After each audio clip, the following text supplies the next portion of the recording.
Bien, bonjour et bienvenue au cours sur l'infection. On va parler aujourd'hui de la gestion de l'infection. On va voir au départ quelques définitions. Je sais que la définition d'une infection, vous connaissez, mais il y a différentes phases qu'on va voir ensemble. On va parler du continuum de la charge microbienne. On va parler de culture de plaies.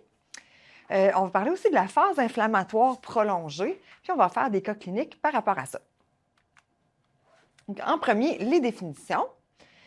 Alors, quand on parle d'inflammation, c'est dans notre processus de cicatrisation, c'est dans les premières phases, là, après l'hémostase. C'est une réaction physiologique normale qui va favoriser la cicatrisation au départ. Parce qu'au moment où j'ai une lésion, je vais avoir une activation de neutrophils, de macrophages qui va venir aider à nettoyer ma plaie. En fait, dès qu'il y a une réaction physiologique normale qui est saine, mais si ça se prolonge dans le temps, là, ça peut contribuer à ce qu'une plaie devienne chronique. Fait que ça, on va en reparler beaucoup là, un peu plus tard là, aujourd'hui. Ce qui se passe dans la phase d'inflammation, c'est que je vais avoir des protéases qui vont être produits, entre autres par mes cellules épithéliales, par mes cellules immunitaires. C'est aussi produit par les fibroblastes. Je vais avoir des protéases, principalement des métalloprotéases qui vont être produits. Puis ces protéases-là, qu'est-ce que ça fait, ces protéases-là? C'est qu'ils vont aller dégrader la matrice extracellulaire des cellules mortes, du tissu nécrotique. Ils vont aussi faire ça pour les bactéries. Mais la bactérie en elle-même, s'il y a des bactéries dans ma plaie, elle va produire des protéases. Fait que ça, on va en reparler, c'est ce qui peut apporter là, un cercle vicieux. Fait que, normalement, les protéases, c'est sain, c'est bon pour ma plaie quand c'est en quantité normale avec au départ de la phase inflammatoire. Si j'ai trop de protéases dans ma plaie, en fait, ou qu'il n'y a plus assez de tissu nécrotique, qu'il reste encore des protéases qui sont produites, ce qui peut arriver, c'est que ça allait dégrader mon tissu sain. Puis c'est ce qui va faire que la plaie va devenir chronique, mais on va en reparler. Fait que là, on est vraiment dans une phase inflammatoire saine au départ. Fait que ce que je vais avoir, tu sais, quand on se fait une plaie, on voit des signes d'inflammation, genre une rougeur étroite, délimitée, ça ne dépassera pas 2 cm le pourtour de la plaie, mais je peux quand même avoir de la chaleur, de l'œdème, de la douleur à la phase inflammatoire qui est normale. Je ne suis pas nécessairement en infection parce que c'est rouge. Ça, des fois, les gens ne le comprennent pas. Il faut leur dire, ça peut être une phase inflammatoire. Quand j'ai une infection, c'est que là, j'ai une prolifération bactérienne dans ma plaie. Ils vont se multiplier, ils vont aller faire une invasion des tissus. Puis là, ça va entraîner l'activation de ma réaction immunitaire, là, de l'ensemble de mes globules blancs, pas juste les neutrophils et les macrophages. C'est sûr que là, la rougeur va être différente. Elle va être plus large, plus diffuse autour de la plaie et la cicatrisation arrête. Quand je suis dans la phase inflammatoire, au début de mon processus de cicatrisation, c'est une inflammation saine. Fait que la cicatrisation se poursuit, ça continue, ma plaie ne stagne pas. Mais quand je suis en infection, là, je vais avoir un arrêt ou un ralentissement de la cicatrisation. Puis souvent, le tissu à l'intérieur de la plaie, mon tissu de granulation, va devenir friable. Il va avoir des nouvelles plaies qui vont apparaître, qu'on peut appeler des lésions satellites. Bon, l'écoulement, l'odeur qui va être présent, chaleur, œdème, douleur également. Il y a vraiment un continuum quand il y a des bactéries qui vont faire une invasion de mon tissu dans ma plaie. En fait, je vais avoir une période de contamination qui va aller vers ça, que la plaie va devenir colonisée. Vous avez sûrement déjà tout entendu ça. J'ai une plaie qui est colonisée. Ça peut se développer en infection locale. L'infection peut se propager et ça peut même aller jusqu'à l'infection systémique à partir d'une plaie. Vous avez sûrement peut-être déjà vu des patients en contexte hospitalier qui avaient, par exemple, une fasciite nécrosante puis qui étaient en choc septique relié à leur plaie. Bon, là, j'ai pris une plaie qui est dans les pires, on dirait, pour pas dire pour l'état hémodynamique, mais ça peut aller jusque-là. Des cellulites qui, finalement, commencent à avoir une petite pression. Fait qu'il faut toujours être vigilant. Fait que les 2 premières phases, c'est nécessaire d'être vigilant.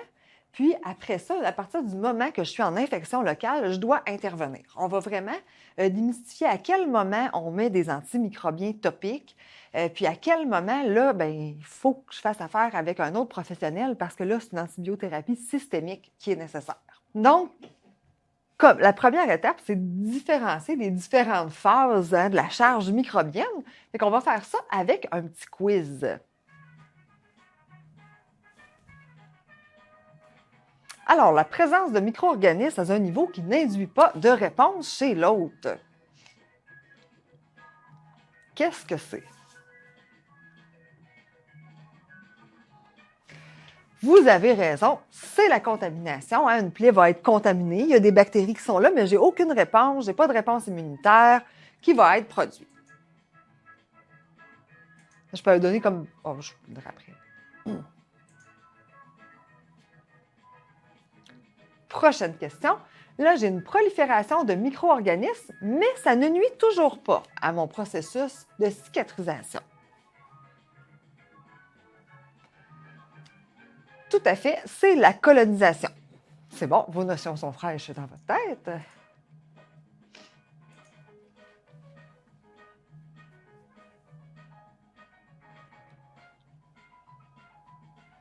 Alors, des micro-organismes dans les tissus qui provoquent une réponse immunitaire. Là, je vais avoir tout mon système immunitaire qui va rentrer en jeu, là, qui va produire plein de leucocytes.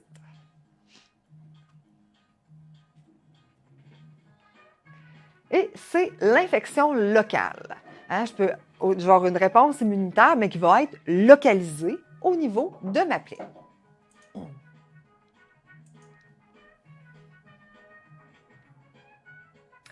Là, je vais avoir l'invasion des tissus environnants par des micro-organismes infectieux. Donc là, je dépasse mon stade local.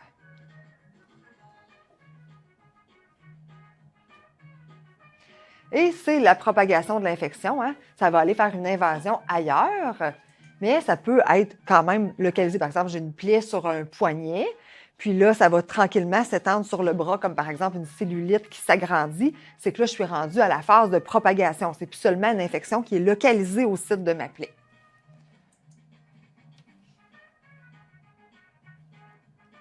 Et l'invasion des micro-organismes par les vaisseaux sanguins et lymphatiques.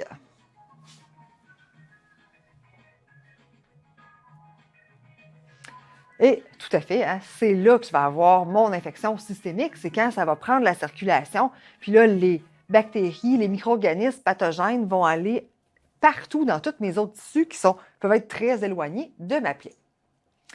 Donc, c'est pour la terminologie du processus infectieux, donc les différentes phases. Hein. Au départ, je peux avoir des bactéries, hein, et contaminés. Ils peuvent même se multiplier sans réponse, qu'on va être colonisé.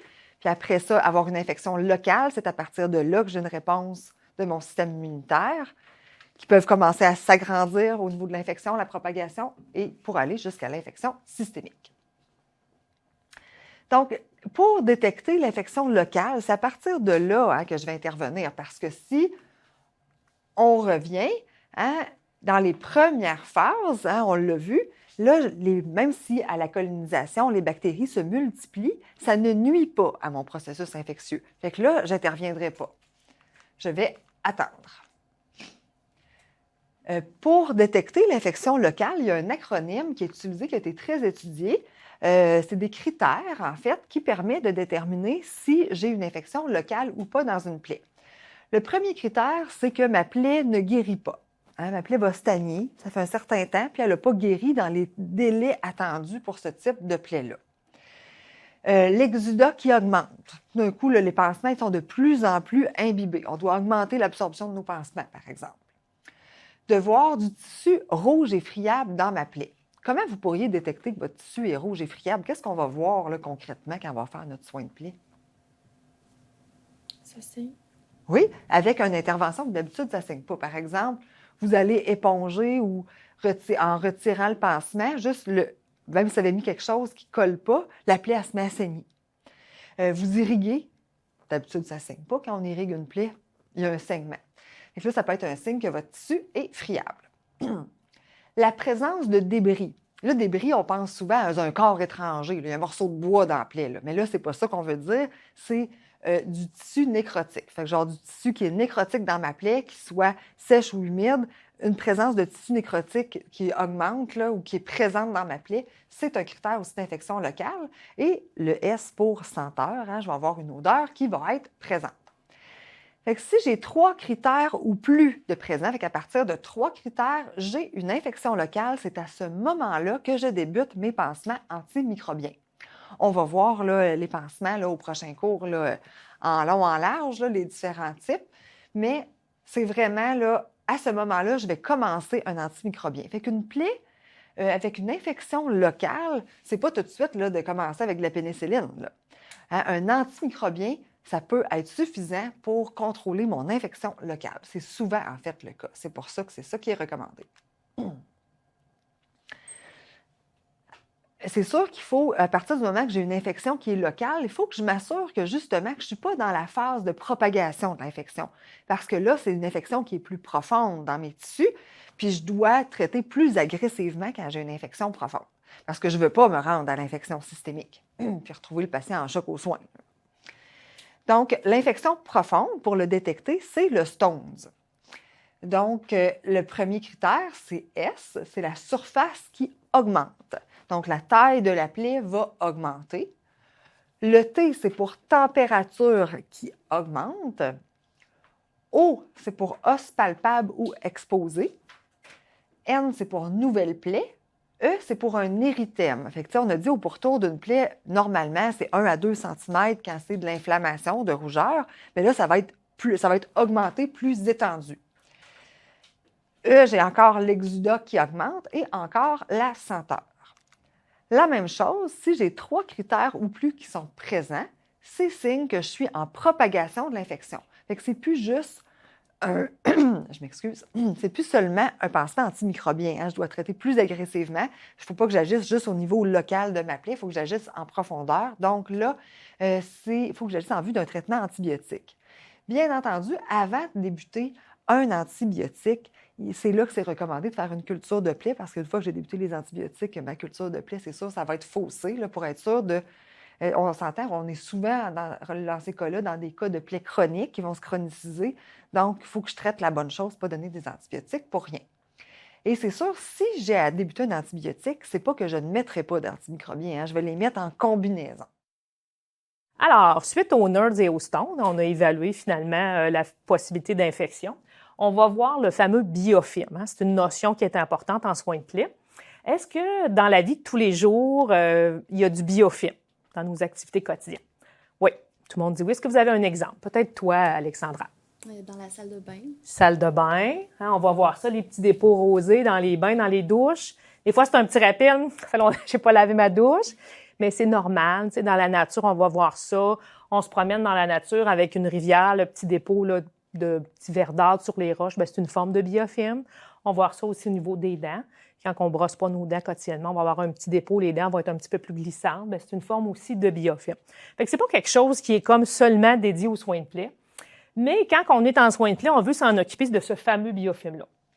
Tout à l'heure, Anu nous parlait qu'il y avait les 2 premières phases, que bon, oui, tu sais, on surveille, mais on n'est pas en urgence. Fait que le biofilm, lui, fait partie de la section infection locale jusqu'à infection systématique.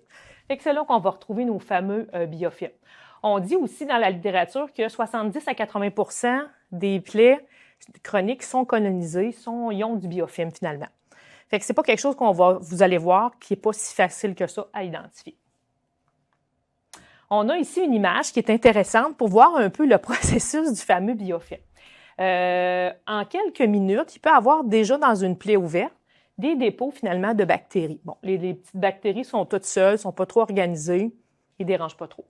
Ensuite de ça, ils vont se regrouper ces fameuses petites bactéries en colonies. Ça peut prendre jusqu'à 2 à 4 heures, puis il y a déjà des formations de petites micro-colonies. Ensuite de ça, bien, les étapes vont suivre. Les colonies vont se renforcer, puis ils vont être plus protégés finalement des agressions. Il va y avoir une barrière qui va se former. Ça peut prendre 6 à 12 heures avant que la barrière protectrice se forme. Puis là, ça devient comme bien difficile de pouvoir intervenir au niveau de nos antimicrobiens. Fait que c'est rapide, le biofilm. En 2 à 4 jours, on va avoir une colonie de biofilm mature. Puis après ça, bien, une fois que la colonie est bien organisée et mature, bien, on veut se répandre, hein, c'est un peu ça. Fait que là, on va envoyer des petites bactéries planctoniques, puis on va vouloir attaquer finalement d'autres tissus, puis on va voir proliférer. Tu sais, quand on parle du stone, que des fois, on va voir des lésions satellites, bien, c'est un peu ça. C'est qu'à un moment donné, les bactéries vont être répandues ailleurs par le fameux processus du biofilm. Ensuite, bon, des facteurs de risque de formation du biofilm. Ben, tu sais, tantôt, on a parlé de nos affaires du quotidien, mais quand on parle plus au niveau des soins de plaie, on va voir les antécédents médicaux peuvent interférer. On va voir les gens qui ont déjà fait des des infections au niveau du cœur, des infections de plaies. Les gens qui vont être diabétiques aussi vont être plus propices à ça, à faire de la formation du biofilm. C'est toujours en lien avec un peu l'immunosuppression, qui est notre deuxième point d'ailleurs. Une mauvaise perfusion artérielle. Fait que c'est sûr que j'ai de la misère à nourrir ma plaie, j'aurai de la misère à aller la défendre aussi. Tu sais, tout le système de combat contre les bactéries va être moins présent, moins efficace. L'hyperglycémie, hein? Les patients à diabète, l'hyperglycémie, on sait très bien que l'infection va être beaucoup plus propice dans ces contextes-là. Puis le système immunitaire est un peu plus supprimé dans ces situations-là. La présence de tissus nécrotiques, on l'a dit, tant qu'il y a des tissus nécrotiques dans la plaie, des débris, bien, notre corps va vouloir se défendre. Fait qu'on va être en phase inflammatoire, puis on va vouloir finalement détruire. Puis quand on détruit bien, des tissus, bien, ça peut donner de la nourriture aussi pour nos fameuses colonies de bactéries. Les autres sont bien contents de ça. Des plaies, plus la plaie est grande, une plaie de plus 4 cm est reconnue comme étant plus à risque de biofilm.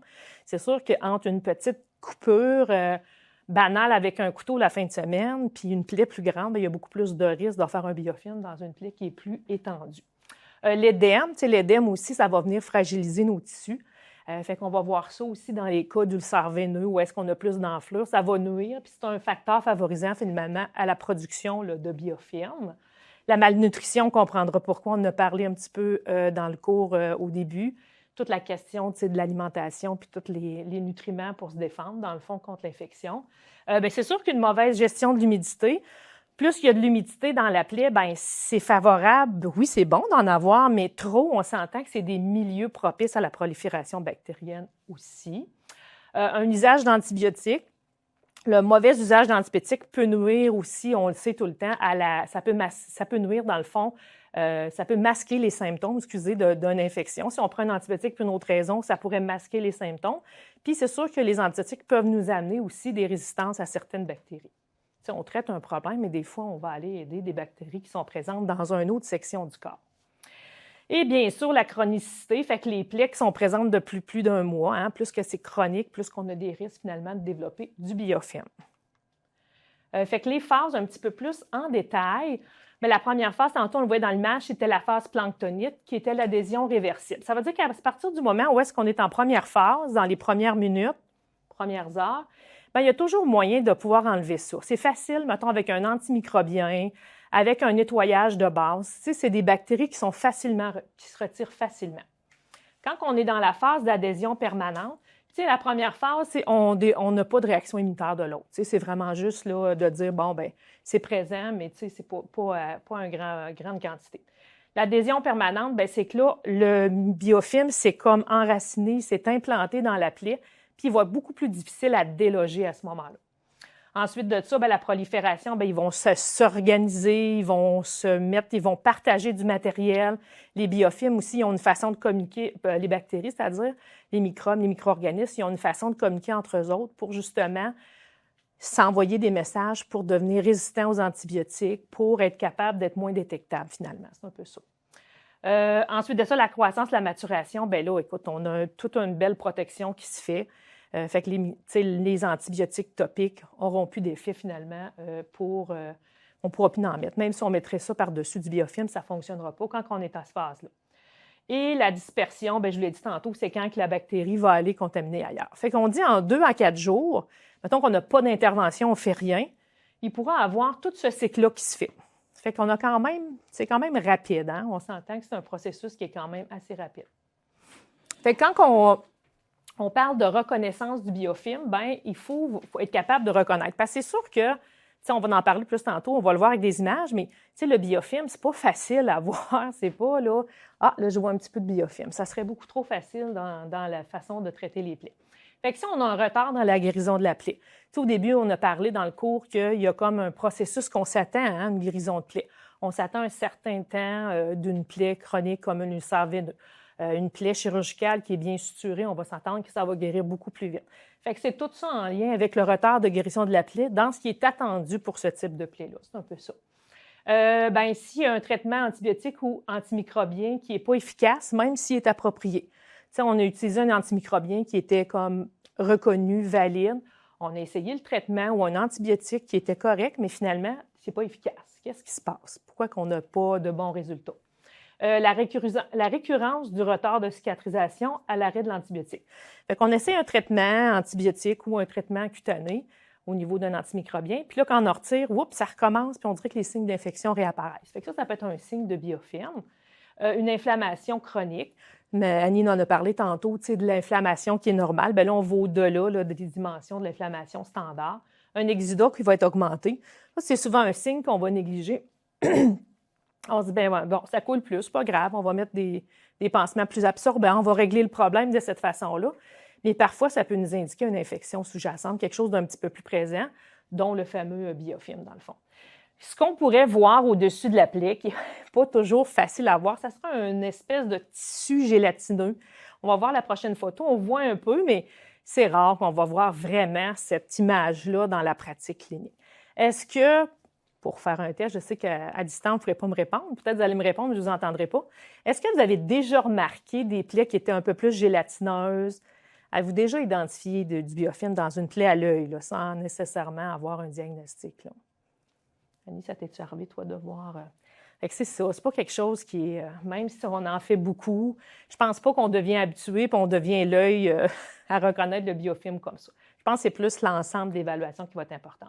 Ça peut être aussi, un peu comme mentionné Annie, des plaies qui granulent peu, ou maintenant la granulation est friable, ça saigne facilement. Fait que ça pourrait être ça un peu. Fait qu'on voit la fameuse image que je vous parle depuis tantôt. On la voit ici, là, c'est sûr que c'est un peu boosté, mais on voit bien que ça a l'air gélatineux, c'est luisant. Fait que ça pourrait être finalement une forme de biofilm là, à ce moment-là. Fait qu'on voit ici là, le rebord, l'épithalisation qui était là. On voit encore quand même des petits tissus de granulation, excusez. Puis on voit une section aussi de tissu nécrotique. Fait que c'est sûr que ce genre de plaie-là, il faut enlever, on le dit depuis le début du cours, il faut débrider, enlever les tissus morts pour pouvoir aider finalement au processus du biofilm. Dans la deuxième photo, on voit une autre plaie avec un pont épithélial, je crois. Oui, c'est ça, parce que dans le fond, quand il y a un des signes que des fois, c'est moins clair qu'il y a une présence de biofilm, ça va stimuler la production de cellules épithéliales, mais pas organisées. Tu sais, on voit ici, c'est créer un pont, une fermeture incomplète. Il y a un espace sous-jacent qui est là, qui nuit à la fermeture de la plaie parce qu'en dessous, c'est pas fermé. Fait que ça peut indiquer, ce genre de pont-là, la présence de biofilm. OK, c'est intéressant. Peut-être que vous avez déjà remarqué ça, peut-être pas, mais peut-être de rester alerte dans un futur là, à la formation de ce genre de pont-là, si on pourrait dire. Éliminer le biofilm, parce que là, c'est bien beau de dire on va essayer de l'identifier, on sait un peu les facteurs qui pourraient être plus favorisants, mais comment on fait pour éliminer le fameux biofilm? Comment vous pensez qu'on enlève ça? Avec ce qu'on en sait depuis le début, là. C'est résistant, ça s'organise, ça se protège avec comme une genre de couverture, si on veut, là, bien organisée pour empêcher les antimicrobiens de rentrer finalement dans notre plaie. Comment on fait pour éliminer ça, le biofilm? Puis on ne le voit pas en plus, de surcroît.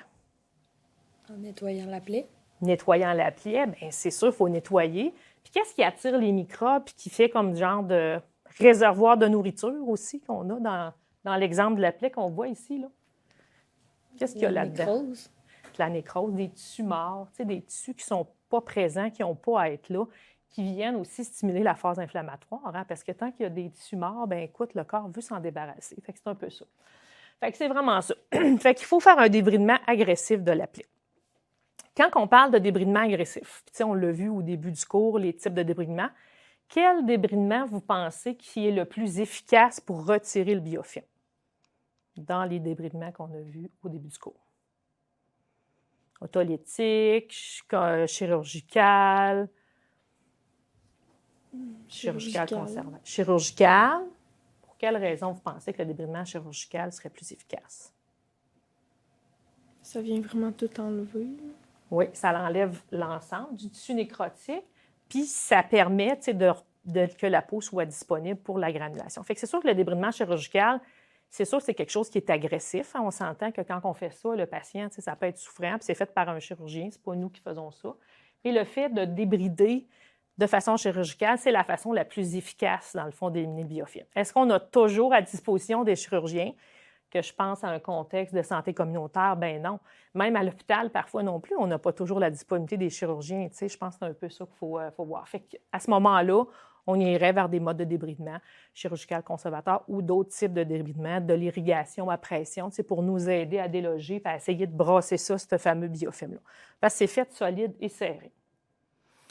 C'est ça, irrigation abondante de la plaie. On en a parlé au premier cours. On a un processus d'irrigation avec une certaine pression, l'utilisation d'un certain cathéter avec une aiguille, avec une seringue, parce qu'un cathéter et une aiguille étant quand même semblables. Fait que ça va nous permettre de mettre une pression suffisante pour essayer de déloger, là, essayer de le faire bouger un peu, là, ce fameux... C'est un peu comme de la graisse quand on a sur nous autres, on veut qu'elle parte, là.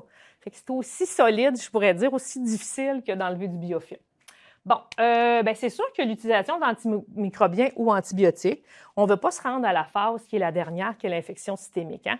Puis on le sait que les antimicrobiens sont plus efficaces dans la première phase là, du biofilm, là, quand ils sont encore à l'état planctonique.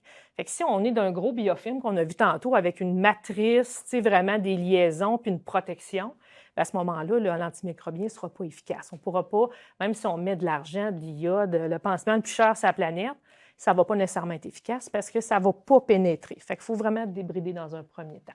Je peux même ajouter que la matrice extracellulaire là, qui protège les agents pathogènes là, qui se forment, elle apporte même une résistance aux antibiotiques. Les antibiotiques ne peuvent pas entrer pour aller tuer les agents pathogènes.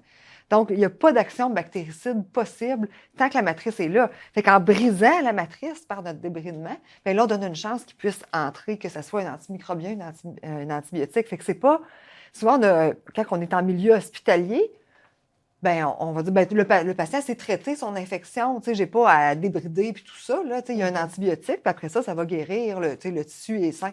Non, s'il y a du biofilm, il faut que j'aille débrider quand même, puis bien, avec mon lavage pulsatile, vraiment aller briser la matrice du biofilm pour que l'antibiotique puisse être efficace. C'est pas magique, un antibiotique, avec le biofilm. Tout à fait. C'est souvent une erreur qu'on fait de penser que les pansements vont être magiques ou les traitements, comme elle disait, antibiotiques. Fait vraiment débrider. Fait qu'on vient toujours, tu sais, on vient toujours aux phases du début, hein, bien nettoyer, débrider la plaie. Puis malgré qu'on le dise, malgré que dans les études, ça soit écrit, c'est encore une phase qui est comme un peu délaissée.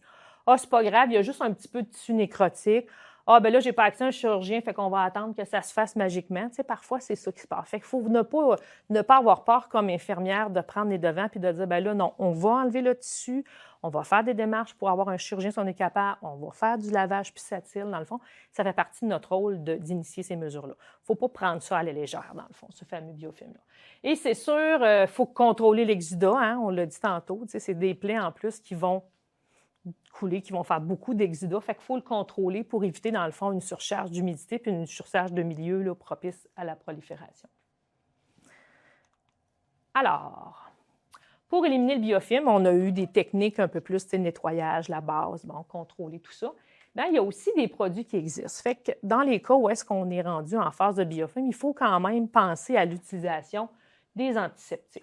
On l'a vu dans le cours, dans l'exposé 3, quand on parlait des produits, le nettoyage, puis toutes ces étapes-là, qu'il y avait certains produits qui étaient plus propices à ça, d'autres moins. Il faut toujours évaluer, finalement, la balance risque, là, finalement, puis effet là, bénéfique, quand on va utiliser des antiseptiques.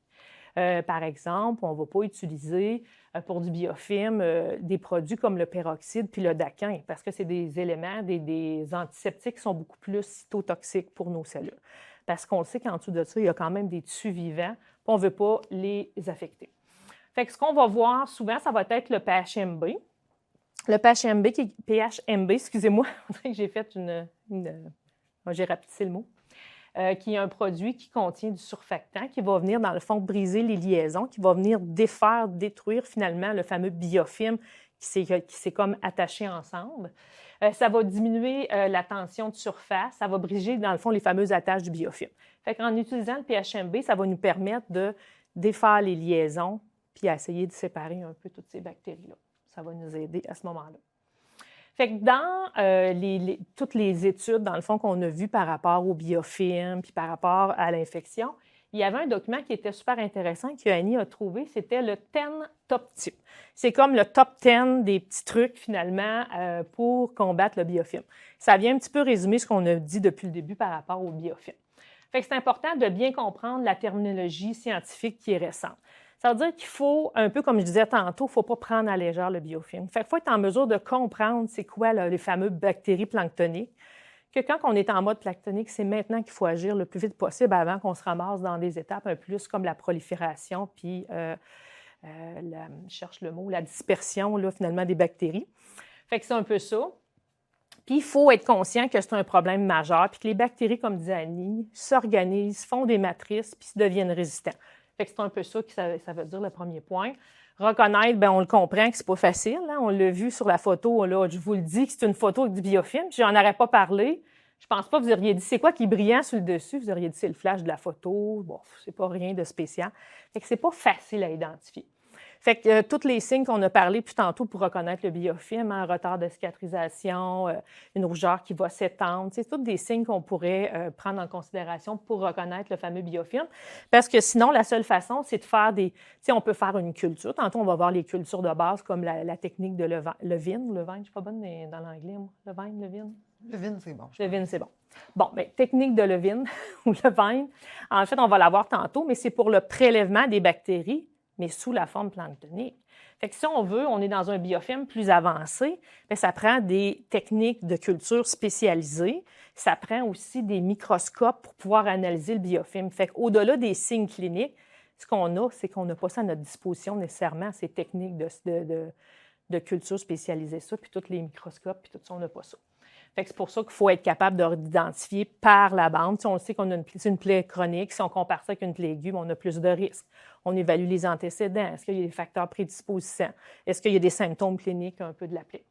Reconnaître nos facteurs de risque, on a parlé, bon, les antécédents, tout ça. Bien nettoyer la plaie, ça aussi, c'est très important. Nettoyer régulièrement avec un bon produit, avec un bon nettoyage sous pression aussi. Le débridement, le plus possible, le plus régulièrement possible, là, selon la disponibilité, puis le confort du patient.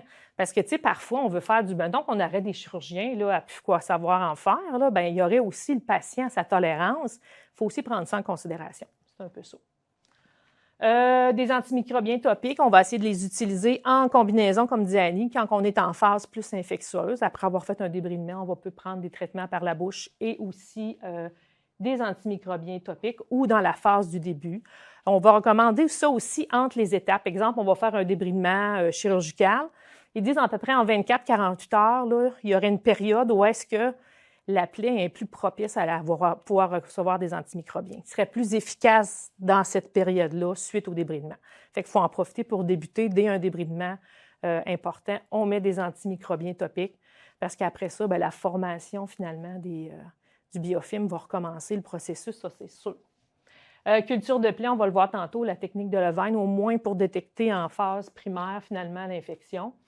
Comprendre tout le processus de résistance aux antibiotiques qu'on a parlé, puis demeurer à jour, bien sûr, hein, dans les nouveautés, dans les nouvelles informations concernant le fameux biofilm. Fait que finalement, le biofilm, c'est quelque chose qui a toujours existé. On a commencé plus à l'étudier peut-être dans les 10-15 dernières années, mais c'est ça, c'est un peu là, notre fameuse bête noire en soins de plaie. Plaie aiguë, souvent on s'en se casse pas la tête, on n'en a pas besoin. Plaie chronique, il faut penser qu'à un moment donné, ça va être présent là, presque inévitablement. Un peu ça. Maintenant, on est rendu à la phase de culture de plaie, hein, parce que parfois on a besoin justement de faire une fameuse culture. Puis, dans le premier cours, vous souvenez-vous, on a parlé de culture de plaie. On avait une infirmière qui s'appelait Sylvie, qui travaillait, puis là, elle faisait des cultures de plaie au cas où. Donc, on s'est rendu compte que ce n'est pas ça qu'il fallait faire. Est-ce que dans votre pratique clinique, ça vous arrive, là, à domicile, je dis à domicile, mais oui, ou à l'université, à distance, est-ce que ça vous arrive justement encore de voir ça dans la pratique des infirmières, des médecins qui vont demander des cultures de plaie sans trop avoir de raison associée? Est-ce que c'est quelque chose que vous voyez, vous rencontrez dans votre pratique? C'est rare. C'est rare. Souvent, c'est parce que ça guérit pas. Parce que ça guérit pas. Okay. Fait que c'est moins une pratique qui est courante. Bien, c'est intéressant de voir que la mentalité change, hein, parce que c'était un peu la mode ou la façon de faire, hein, comme les antibiotiques en prévention. Hein. Peu importe le contexte, otite ou n'importe quoi, on y allait là, gaiement. Oui, Annie? Un exemple que je peux donner, au début, quand j'ai commencé comme infirmière, là, avant les années 2000, là, vous allez voir la bonne technique de culture de plaie, mais avant, c'était dès qu'il y avait un peu de tissu jaunâtre, là, puis c'était d'aller chercher le liquide jaunâtre. Le chunk, là. Oui, c'est ça. Le morceau de pus, là, qui provient peut-être, dans le fond, d'une contamination, là, tu sais, qui n'a même pas rapport avec la plaie, mais c'est ça qu'on allait se rouler là-dedans. C'est là qu'on prenait nos cultures. Puis dès qu'une plaie, il y avait un petit peu de tissu dévitalisé, tout de suite, c'était des cultures de plaie. On va prendre des cultures, on va donner des antibiotiques, ça va régler le problème de tissu jaune. C'était pas de retirer le tissu dévitalisé, c'était la pilule magique. On était vraiment dans ce paradigme médical-là. C'était pour tout, tu sais, les otites, une petite rougeur d'un tympan d'enfant, ouf! Vite, on donne des antibiotiques. Fait que je pense que s'il y a un changement de façon de penser, il y a peut-être des gens encore qui ont cette façon de faire-là. Il y a toujours une... Puis je pense que ça n'a pas été fait dans une mauvaise intention, mais je pense que c'était ce qu'il y avait disponible. Fait qu'au lieu d'aller enlever le fameux tissu jaune puis débrider, bien, on allait faire des cultures. Puis, curieusement, il y avait des bactéries. Comment ça? Tu sais, ben, écoute, on le sait, ils sont toutes colonisées, nos belles plaies. Alors, la fameuse culture de plaie, comme Annie disait, ben, on va aller voir un peu la bonne technique, là, finalement, c'est un peu ça. Quand fait-on la fameuse culture? Tu sais, on l'a vu dans le petit vidéo, le premier cours, je l'ai dit tantôt. En tout cas, on ne le fait pas là, au cas où, juste pour être sûr. Ça, c'est sûr. Ça ne fait pas partie des critères. Bien, tantôt, on a parlé du stone. Bien, si on a 3 critères et plus à l'évaluation du stone, on doit faire une culture de plaie parce qu'on veut documenter un peu quelle sorte de bactéries on a avant de débuter finalement des traitements d'antibiotiques et d'antimicrobiens topiques. On le sait qu'on va le faire de façon conjointe. Une plaie qui ne s'améliore pas malgré un traitement antimicrobien de 2 semaines. Là, on a fait un nerd, on a fait notre stone qui n'était pas positif. Tu sais, des fois, c'est pas toujours si facile que ça. Tu sais, c'est pas genre, ah oui, c'est franc. Des fois, tu es comme, OK, mon nœud est positif, mais pas mon stone. Fait que je mets un antimicrobien local, peu importe la forme, puis je fais mon traitement à 2 semaines. Est-ce qu'un antimicrobien local, on met ça pendant 2 mois, 3 mois, 6 mois, jusqu'à ce que le patient meure? Bien non, c'est un traitement. Ça aussi, ça a été quelque chose qui a été véhiculé. On va mettre un pansement à l'argent au cas où, on va prévoir, on va prévenir. Là, on est toujours dans un processus, par exemple, de plaie qui a un potentiel de cicatrisation. On va voir plus tard que parfois, on n'en a pas de potentiel de cicatrisation. Ça va être un traitement complètement autre. Mais quand on a un potentiel de cicatrisation, on prend ça comme un traitement. Fait que là, on a essayé notre fameux 2 semaines, puis Caroline, ça ne fonctionne pas. On peut refaire notre stone pour évaluer, mais on pourrait à ce moment-là faire une culture. Il y a peut-être quelque chose qu'on n'a pas été capable de détecter. Une plaie chronique avec signes d'infection qui sont plus systémiques. On a une plaie chronique, le patient, il fait de la fièvre, il est plus comme moche, il est comme moins présent. Tu sais. On va voir qu'il y a quelque chose qui ne marche pas chez le patient. Bien, on va, si possible, tu sais, on recherche la source d'infection la plus possible, qui est la plaie. Ça peut être autre chose aussi, mais on peut faire une culture pour venir confirmer. Puis on va quand même parfois débuter aussi le traitement, même si on n'a pas reçu notre fameuse culture. C'est pas nous qui faisons ça en passant, les traitements. On l'a vu dans le premier cours, qu'on va avoir besoin de nos partenaires, nos IPS-PL. On va avoir besoin aussi de nos médecins en pratique privée ou les chirurgiens ou médecins quelconques qu'on a en milieu hospitalier. Avant le début de l'antibiotique systémique, aussi antibiothérapie systémique, je pense que je répète l'information. Bon, la fameuse technique de Levine, j'aime ça le dire. Alors, il faut toujours informer, bien sûr, notre patient de l'inconfort, parce que le patient ne s'attend pas que ça va faire mal, mais ça va faire mal. Tu sais, il y a quand même de la sensibilité au niveau de la plaie. Fait qu'on va nettoyer avec du normal salin ou de l'eau stérile. On va débrider au besoin puis nettoyer à nouveau. Fait que si on voit là, qu'il y a des tissus lâches, on va faire un bon débridement conservateur quand même, chirurgical conservateur. On va renettoyer son débride pour être sûr qu'il n'y ait pas des bactéries de surface ou qui sont en lien avec le tissu qu'on a retiré.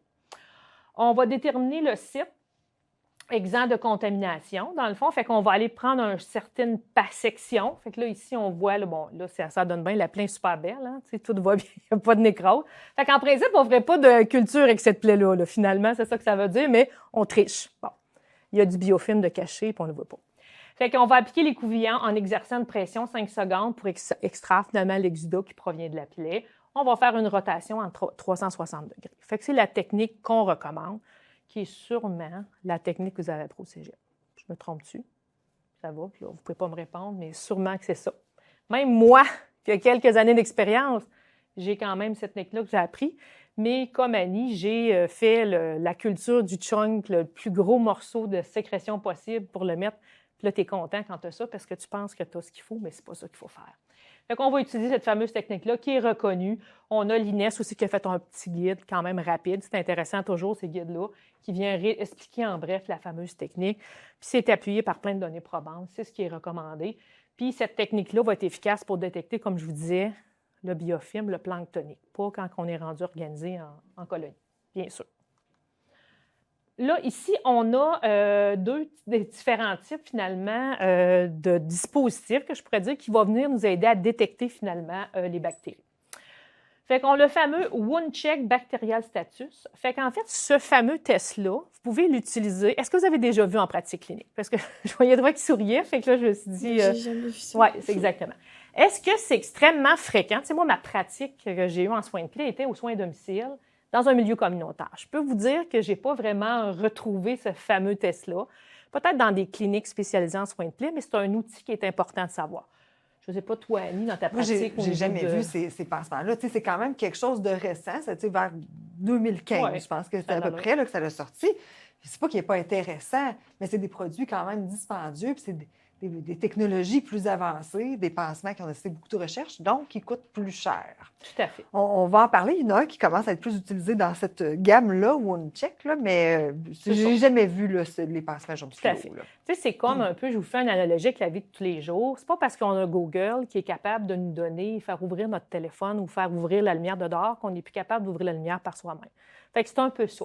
C'est des outils un peu comme boostés, finalement, pour nous aider, mais ça ne remplacera jamais une évaluation clinique d'infirmière, un bon débridement, un bon nettoyage, une bonne évaluation complète. Fait que c'est un peu ça.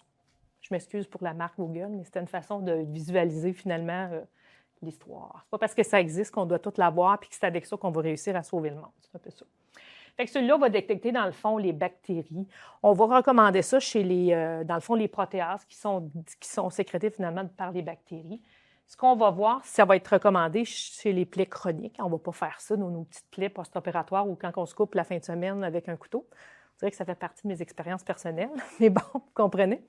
Alors, les plaies chroniques, c'est recommandé, mettons, à partir de 21 jours. C'est une plaie qui est là depuis plus de 21 jours, jusqu'à environ 6 mois. Ça pourrait être utilisé, finalement, pour identifier, finalement, est-ce qu'il y a des bactéries présentes.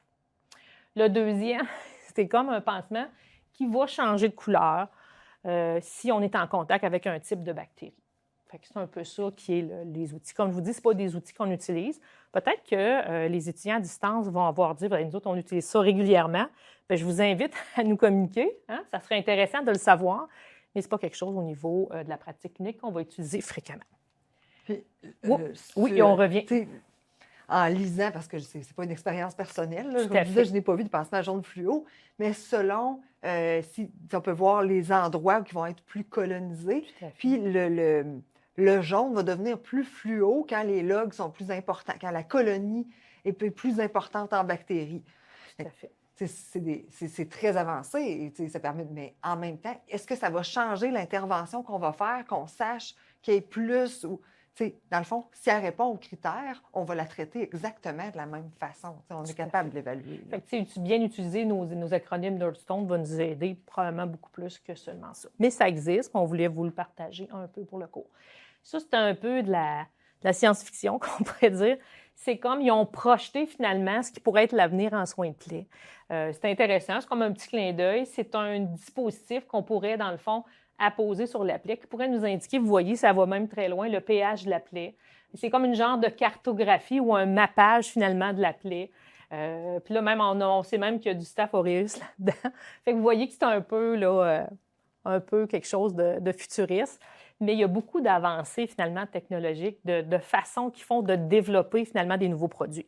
Mais ce qui ressort tout le temps quand on lit, quand on s'informe, c'est qu'il faut revenir à la base. Il faut que la base soit solide. Il faut nettoyer, débrider, prendre en charge les infections, faire nos évaluations cliniques, puis c'est ça. Fait que malgré tout ça, ça ne remplacera pas ça. Mais c'est quand même des produits. Et je pense que les compagnies veulent nous en vendre aussi des produits. Fait qu'il y a beaucoup de développement là, finalement là, en soins de plaie. Puis c'est sûr quelque chose... Voyons, j'ai la misère.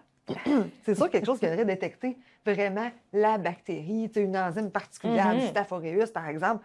C'est intéressant parce qu'il y a quand même beaucoup de résultats. Je ne me rappelle plus la spécificité et la sensibilité des cultures de plaies, mais il y a énormément de faux positifs parce qu'on va prendre justement des bactéries de surface qui sont une contamination du tissu nécrotique qui est présent dans ma plaie plus que qu'est-ce qui cause vraiment l'infection profonde. Là. Exactement. Fait que, avoir quelque chose qui le détecterait vraiment, quelle bactérie est vraiment dans ma plaie, c'est sûr que ce serait génial, mais en fait, ce n'est pas vraiment nécessaire pour mettre en place le bon traitement si je l'évalue bien puis je la traite bien. Il ne faut pas oublier, comme Sylvie disait, on débride, on nettoie, puis on met les bons traitements au bon moment avec le Nurse Stone.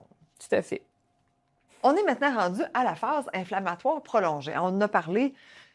Il y a une phase inflammatoire normale puis saine qui va permettre d'aller nettoyer ma plaie des cellules lésées, genre des protéases qui vont être produites par mes neutrophils, mes macrophages.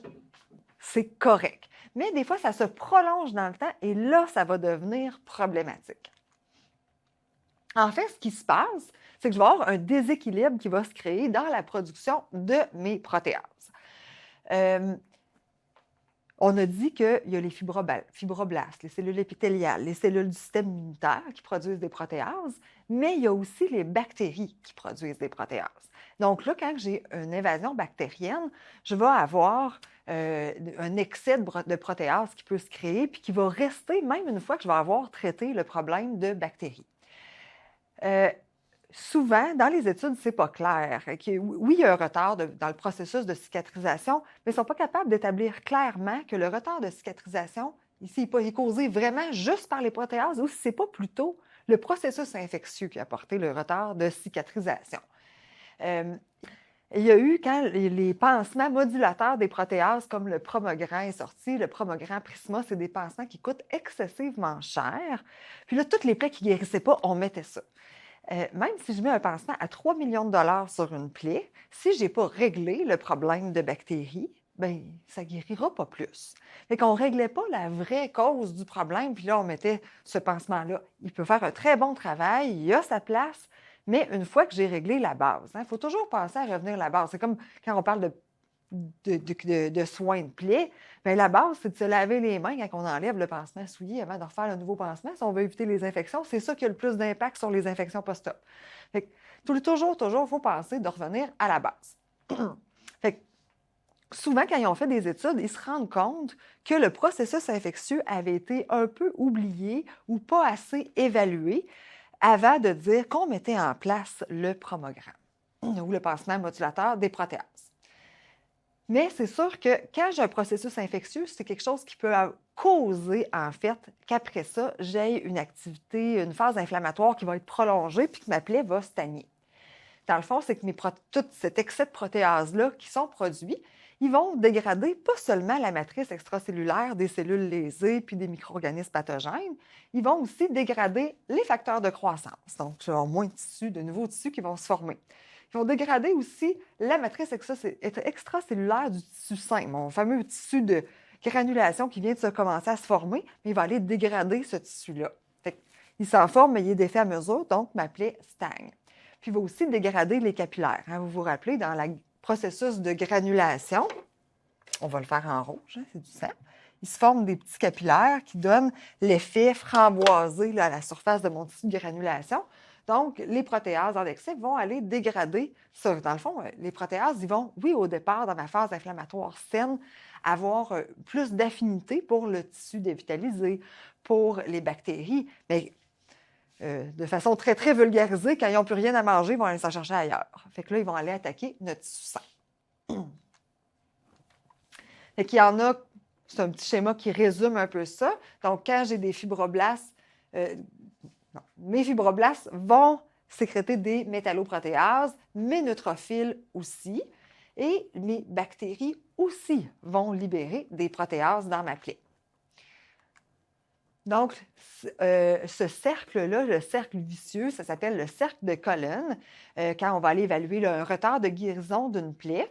En fait, au départ, j'ai du tissu endommagé. Fait que quand ma matrice extracellulaire, des facteurs de croissance sont produits, ils vont libérer des protéases pour vraiment venir nettoyer ma plaie. Mais là, quand j'ai une infection bactérienne, j'ai des protéases provenant des bactéries qui vont également être libérées. Donc, là, c'est là que je vais me retrouver avec des protéases en excès et ces protéases en excès-là vont endommager mon tissu sain. Donc, je vais me retrouver avec du tissu endommagé qui vont, eux autres, causer une augmentation de libération de protéases. Fait que finalement, ça fait vraiment un cercle vicieux. Fait que ça fait une persistance de l'inflammation puis vraiment un déséquilibre là, dans les protéases. J'ai vraiment des protéases en excès qui vont maintenant nuire. C'est plus une phase inflammatoire saine. Il y a une étude, vous allez le voir, là, un document qu'on va celui que vous avez avec vous, là, le document qui se nomme Rôle des protéases dans le diagnostic des plaies. Bon. Un beau document en français que vous allez retrouver sur Moodle. Vous allez voir, il y a des images de plaies, là, si vous voulez le regarder sur Moodle en couleur, là, que là, il vous demande laquelle a une activité protéasique élevée, puis laquelle c'est une infection. La différence, c'est pas si clair. Puis là, ça a été testé par des cultures, par des tests de dépistage des protéases. Donc, où on doit le suspecter, c'est quand j'ai une plaie chronique. C'est sûr, c'est dans les plaies chroniques que ça va arriver. C'est dans la définition, hein, c'est que la phase se prolonge au-delà de ce qui est normal. Fait que c'est toujours des plaies chroniques. Puis là, elle est difficile à cicatriser ou sa cicatrisation est vraiment plus longue que ce qu'on s'attend à ce qu'on va appeler des plaies stagnantes. Elle ne change plus. C'est souvent à chaque changement de pansement, à toutes les semaines, quand je vais évaluer ma plaie, je vais avoir une progression, soit de la cicatrisation ou elle va se dégrader, il faut que je change mon plan de traitement. Mais elle change, ma plaie. Là, vous vous retrouvez devant une plaie qui ne change plus. Elle est toujours pareille. Il ne se passe rien de nouveau avec cette plaie-là. Elle ne se dégrade pas, mais elle ne s'améliore pas non plus. C'est sûr que ça, on va penser à l'activité protéasique élevée quand l'infection est traitée. Fait que quand j'ai une plaie qui ne guérit pas, première chose, hein, on l'a vu, c'est même le premier critère du NERDS, je vais aller m'assurer qu'il n'y ait pas d'infection. Je vais aller traiter l'infection pendant mon 2 semaines d'antimicrobiens. Puis après ça, quand l'infection, je suis sûre qu'elle est bien contrôlée, je vais penser à l'activité protéasique élevée. Une plaie qui est récalcitrante aussi au traitement adéquat, je donne tous les bons traitements, puis malgré ça, elle ne réagit pas. Donc là, peut-être c'est l'excès de protéase qui fait qu'elle n'est plus capable de réagir parce qu'il y a le fameux cercle vicieux, le cercle de Collen, qui fait que j'ai une augmentation de tissu endommagé. C'est plus fréquent aussi dans des plaies complexes, comme par exemple des plaies qui ont été très infectées, comme un sinus pilonidal, qui n'est pas si simple, que là, je peux me retrouver avec une activité protéasique élevée. C'est des plaies qui sont très infectées au départ. Il y a eu énormément de protéases par les micro-organismes pathogènes. Puis là, je me retrouve avec ça. Il existe un test, c'est un wound check, protéase status. Fait que dans le fond, ça va réagir avec la présence de protéases. Mais c'est sûr qu'on a dit que des protéases, ça détecte les protéases, point. Si j'ai beaucoup de micro-organismes dans ma plaie, que j'ai un biofilm, je vais avoir des protéases aussi. Fait que ça va détecter ça. Fait que c'est pas parce que, même si on utilise un produit comme ça, le OneCheck, c'est pas parce que c'est positif que tout de suite, j'utilise le pansement modulateur des protéases. Première étape, c'est toujours l'infection. Vous avez d'ailleurs, dans le document que je vous parle, si vous allez à la page 11, le consensus international sur le rôle des protéases, ça a été vraiment beaucoup plus étudié, je dirais, dans les 10 dernières années, les protéases, à quel moment j'utilise le pansement. Vous avez à la page 11 un algorithme. À quel moment là, je suis rendue à utiliser un pansement modulateur des protéases? Donc, première question qu'on se demande, c'est est-ce que la plaie elle répond aux soins habituels ou stagne-t-elle, ne répond pas aux soins habituels ou elle stagne après avoir initialement répondu au traitement? Au début, ça s'est amélioré, puis là, oups, ça l'arrête. Fait que là, oui, on va prendre tous les oui. Si la plaie ne stagne pas, on continue, on les réévalue normalement, puis on continue le traitement standard. Fait que si la plaie ne répond pas ou elle stagne, là, ce qu'il faut se demander, est-ce qu'on l'a bien évalué? Est-ce qu'on traite la bonne chose? Est-ce qu'on a la bonne étiologie de plaie? Est-ce que je traite, par exemple, un ulcère veineux? Finalement, j'avais une plaie d'une jambe, mais là, la patiente a de l'œdème, puis tout ça, puis là, finalement, c'est un ulcère veineux. Même, je mettrais le meilleur pansement au monde. Si je ne traite pas le problème d'insuffisance veineuse avec la compression, on va en reparler d'ailleurs dans les prochains cours, mais ma plaie, elle ne guérira pas. Fait qu'il faut s'assurer qu'on l'a bien évalué, qu'on a mis en place toutes les autres interventions. Hein, le pansement, ce n'est pas la magie. C'est vraiment l'intervention pour traiter la plaie, mais il faut vraiment avoir bien pris en charge ce qui est autour. Après ça, si ma plaie, elle a bien été évaluée, bien été diagnostiquée, bien là, je vais aller regarder est-ce que l'infection a été convenablement traitée ou exclue. Fait que mon NERDS, mon stone, hein, c'est vraiment, on va les reprendre tout le long de la session, tout le long de votre cours de soins de plaie. À chaque évaluation de plaie, il faut se questionner si c'est présent. Puis en passant, le NERDS, quand le NERDS est négatif, le stone va être négatif. Si je n'ai pas une colonisation au départ, bien c'est sûr, une infection locale, je n'aurai pas une infection profonde. Fait que le stone, on le fait quand le NERDS est positif. J'avais oublié de dire ça tantôt. Fait que là, si l'infection n'a pas été exclue, bien là, je l'évalue comme il faut, puis je mets les antimicrobiens appropriés. Habituellement, on fait au moins 2 semaines de traitement. Tu sais, des fois, c'est à la fin du 2 semaines, votre plaie a vraiment beaucoup progressé, mais des fois, ça arrive qu'on va l'étirer un petit peu, mais ce n'est pas quelque chose, comme Sylvie disait, qu'on va garder en place très longtemps. Fait que là, après ça, on la réévalue. Et c'est là qu'une fois qu'on est sûr qu'on a bien traité le problème infectieux, là, on pourrait utiliser le fameux wound check. C'est quelque chose que dans de plus en plus d'études, c'est rendu recommandé justement à la fin, avant de dire qu'on met en place un pansement modulateur des protéases avec un algorithme, que là, oui, ça l'aiderait pour les guérisons de plaies. Fait que là, si le test de protéase est élevé, c'est là que je vais aller utiliser les fameux pansements modulateurs de protéase. On va vous en reparler là, dans les prochains cours, là, quand on va voir les produits en soins de plaie là, de façon plus spécifique. Mais c'est des pansements dispendieux, c'est des pansements qui étaient utilisés des fois à toutes les sauces, mais il faut vraiment l'utiliser selon un algorithme. Il y a vraiment une raison d'être. Ça ne sert à rien que j'aille moduler mes protéases quand j'ai des bactéries, parce qu'en fait, là, les protéases sont nécessaires. Ils vont aider à dégrader les bactéries. Il faut l'utiliser vraiment au bon moment.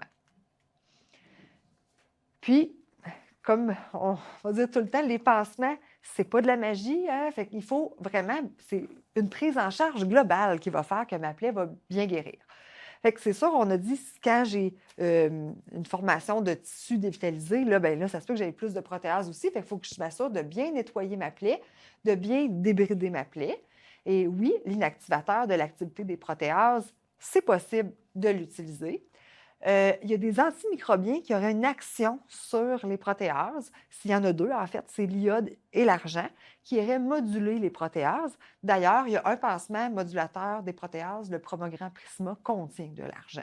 Fait que c'est possible de se combiner. Mais on s'entend que je ne traiterai pas, je vais bien traiter mon infection avant de dire de mettre le modulateur des protéases. Je vais aussi contrôler mon exudat et c'est possible de donner des anti-inflammatoires. Les anti-inflammatoires, c'est des études, dans les études de 2018 là, qu'on en parle, c'est vrai dans certains contextes. On s'entend, tu sais, un patient qui s'appelait guérit pas, je ne dirais pas, essayez donc une petite semaine de prendre du Motrin 2 fois par jour, là. C'est pas ça. C'est vraiment un certain type de plaies qui ont plus justement d'activité inflammatoire, c'est toutes les plaies auto-immunes. Certaines vasculites, par exemple, des plaies associées aux vasculites, ceux-là, c'est plus propice, qui vont donner des traitements, que ça va réagir particulièrement aux anti-inflammatoires stéroïdiens. Là. Ils vont prendre de la cortisone, la plaie va guérir. C'est des types de plaies vraiment particuliers qui sont causés par le système immunitaire. Ce n'est pas tant pour aller diminuer l'effet des protéases. Dans certaines plaies, il y a de la doxycycline qui a été essayée, qui a été testée là, dans des études. En fait, c'est quelque chose qu'on peut prendre par la bouche, mais qui a été testé au niveau topique, puis qui a montré des résultats plus ou moins concluants. Fait que il n'y a pas de pilule magique, il n'y a pas de pansement magique, c'est de bien évaluer puis faire un bon traitement global. Est-ce que vous avez des questions sur les protéases? Ça va, ou sur l'infection en général? Bien, on va faire des petits cas cliniques. Le premier, ça va être Sylvie. Fait que maintenant, on va passer, comme dit Annie, au cas clinique. Alors, le premier, je vous le présente. Je vais vous poser quelques petites questions, puis on va réfléchir ensemble. Hein? Que ça a l'air le fun, ça? Hein? Bon, OK. Alors, Madame Alice Lapam, 71 ans, est suivie pour une lésion de pression stade 3. On peut la mettre on va la mettre à domicile, j'ai décidé ça. Madame Lapam est atteinte de sclérose en plaques et est en fauteuil roulant depuis plus de 10 ans. Vous retirez le pansement initial qui est souillé à 75 % de liquide sérosanguin. Puis je vais vous ajouter que ça fait 24 heures que le pansement a été changé. peu importe la sorte de pansement. Tu sais, là, je pense qu'on n'est pas rendu là encore de dire je mets une mousse, bon, on va voir ça un petit peu plus tard. Fait que c'est ça ma situation. Fait que là, quand on a vu dans le cours sur l'évaluation de la plaie, l'exposé 3, hein, c'est toujours, je me questionne toujours sur l'exposé, mais c'est bien l'exposé 3, on avait un petit aide mémonique qu'on appelle, tu sais, pour nous rappeler finalement là, qu'est-ce qu'on doit évaluer. Est-ce que vous vous souvenez de ce petit aide mnémonique-là qui est dans votre volume, justement, de soins de plaie? Il n'est pas si facile, le méasorbe. Hein? Ça, c'était des étapes, dans le fond, pour ne pas oublier, finalement, pour ne pas oublier des étapes, c'est un peu ça. La première, c'était de mesurer la plaie. Est-ce que vous vous souvenez comment on fait pour mesurer la plaie? On va faire un exercice du début de ce qu'on a appris. Comment on mesure ça, une plaie? Mettre du plus long en premier, puis après large. OK. Fait que la structure la plus grande. Est-ce qu'on s'entend pour dire que, là, c'est une plaie, mais on s'entend pour dire que c'est ça? Hein? Bon, on va dire que c'est ça. Fait qu'on mesure ça. Bon, là, c'est pas important, c'est une photo. Là, on n'est pas en vrai, mais on mesure. Et après ça, on va prendre la mesure la plus étroite. Hein? Disons qu'on serait ici. Puis, la troisième mesure, ça serait quoi? En profondeur. Est-ce qu'il y a quelque chose, un espace sous-jacent, en tout cas, quelque chose, un sinus? Là, c'est pas clair. On sait-tu de la nécrose? On ne sait pas trop ce qu'il y a. En tout cas, on validerait en vrai. Est-ce qu'il y a un espace, finalement, à ce moment-là? Est-ce qu'il y a quelque chose? Y a-t-il un petit trou qui... un petit sillon qui se fait ici? On ne le sait pas. Première chose. Deuxième élément, l'exudat. Fait que là, c'est sûr qu'on sait que c'est sérosanguin, puisque c'est normal, un écoulement sérosanguin. Bon, je pense que ce n'est pas inquiétant pour l'instant. 75 souillé du pansement. Ça fait 24 heures. Est-ce que vous considérez que c'est beaucoup, pas beaucoup? Tu sais, on pourrait dire qu'après 24 heures, on pourrait considérer que c'est beaucoup. Là, on ne sait même pas où la plaie, puis c'est quoi. On sait que c'est une plaie de pression, mais on ne sait pas depuis combien de temps qu'elle a. Fort probablement, ma mère l'a regardé, ça fait quand même longtemps qu'elle a cette plaie-là. Mais bon, OK. On y va pour l'apparence. Comment vous la décririez, la plaie, dans le fond? Je vais vous enlever les petites lignes, ça va vous aider à mieux voir.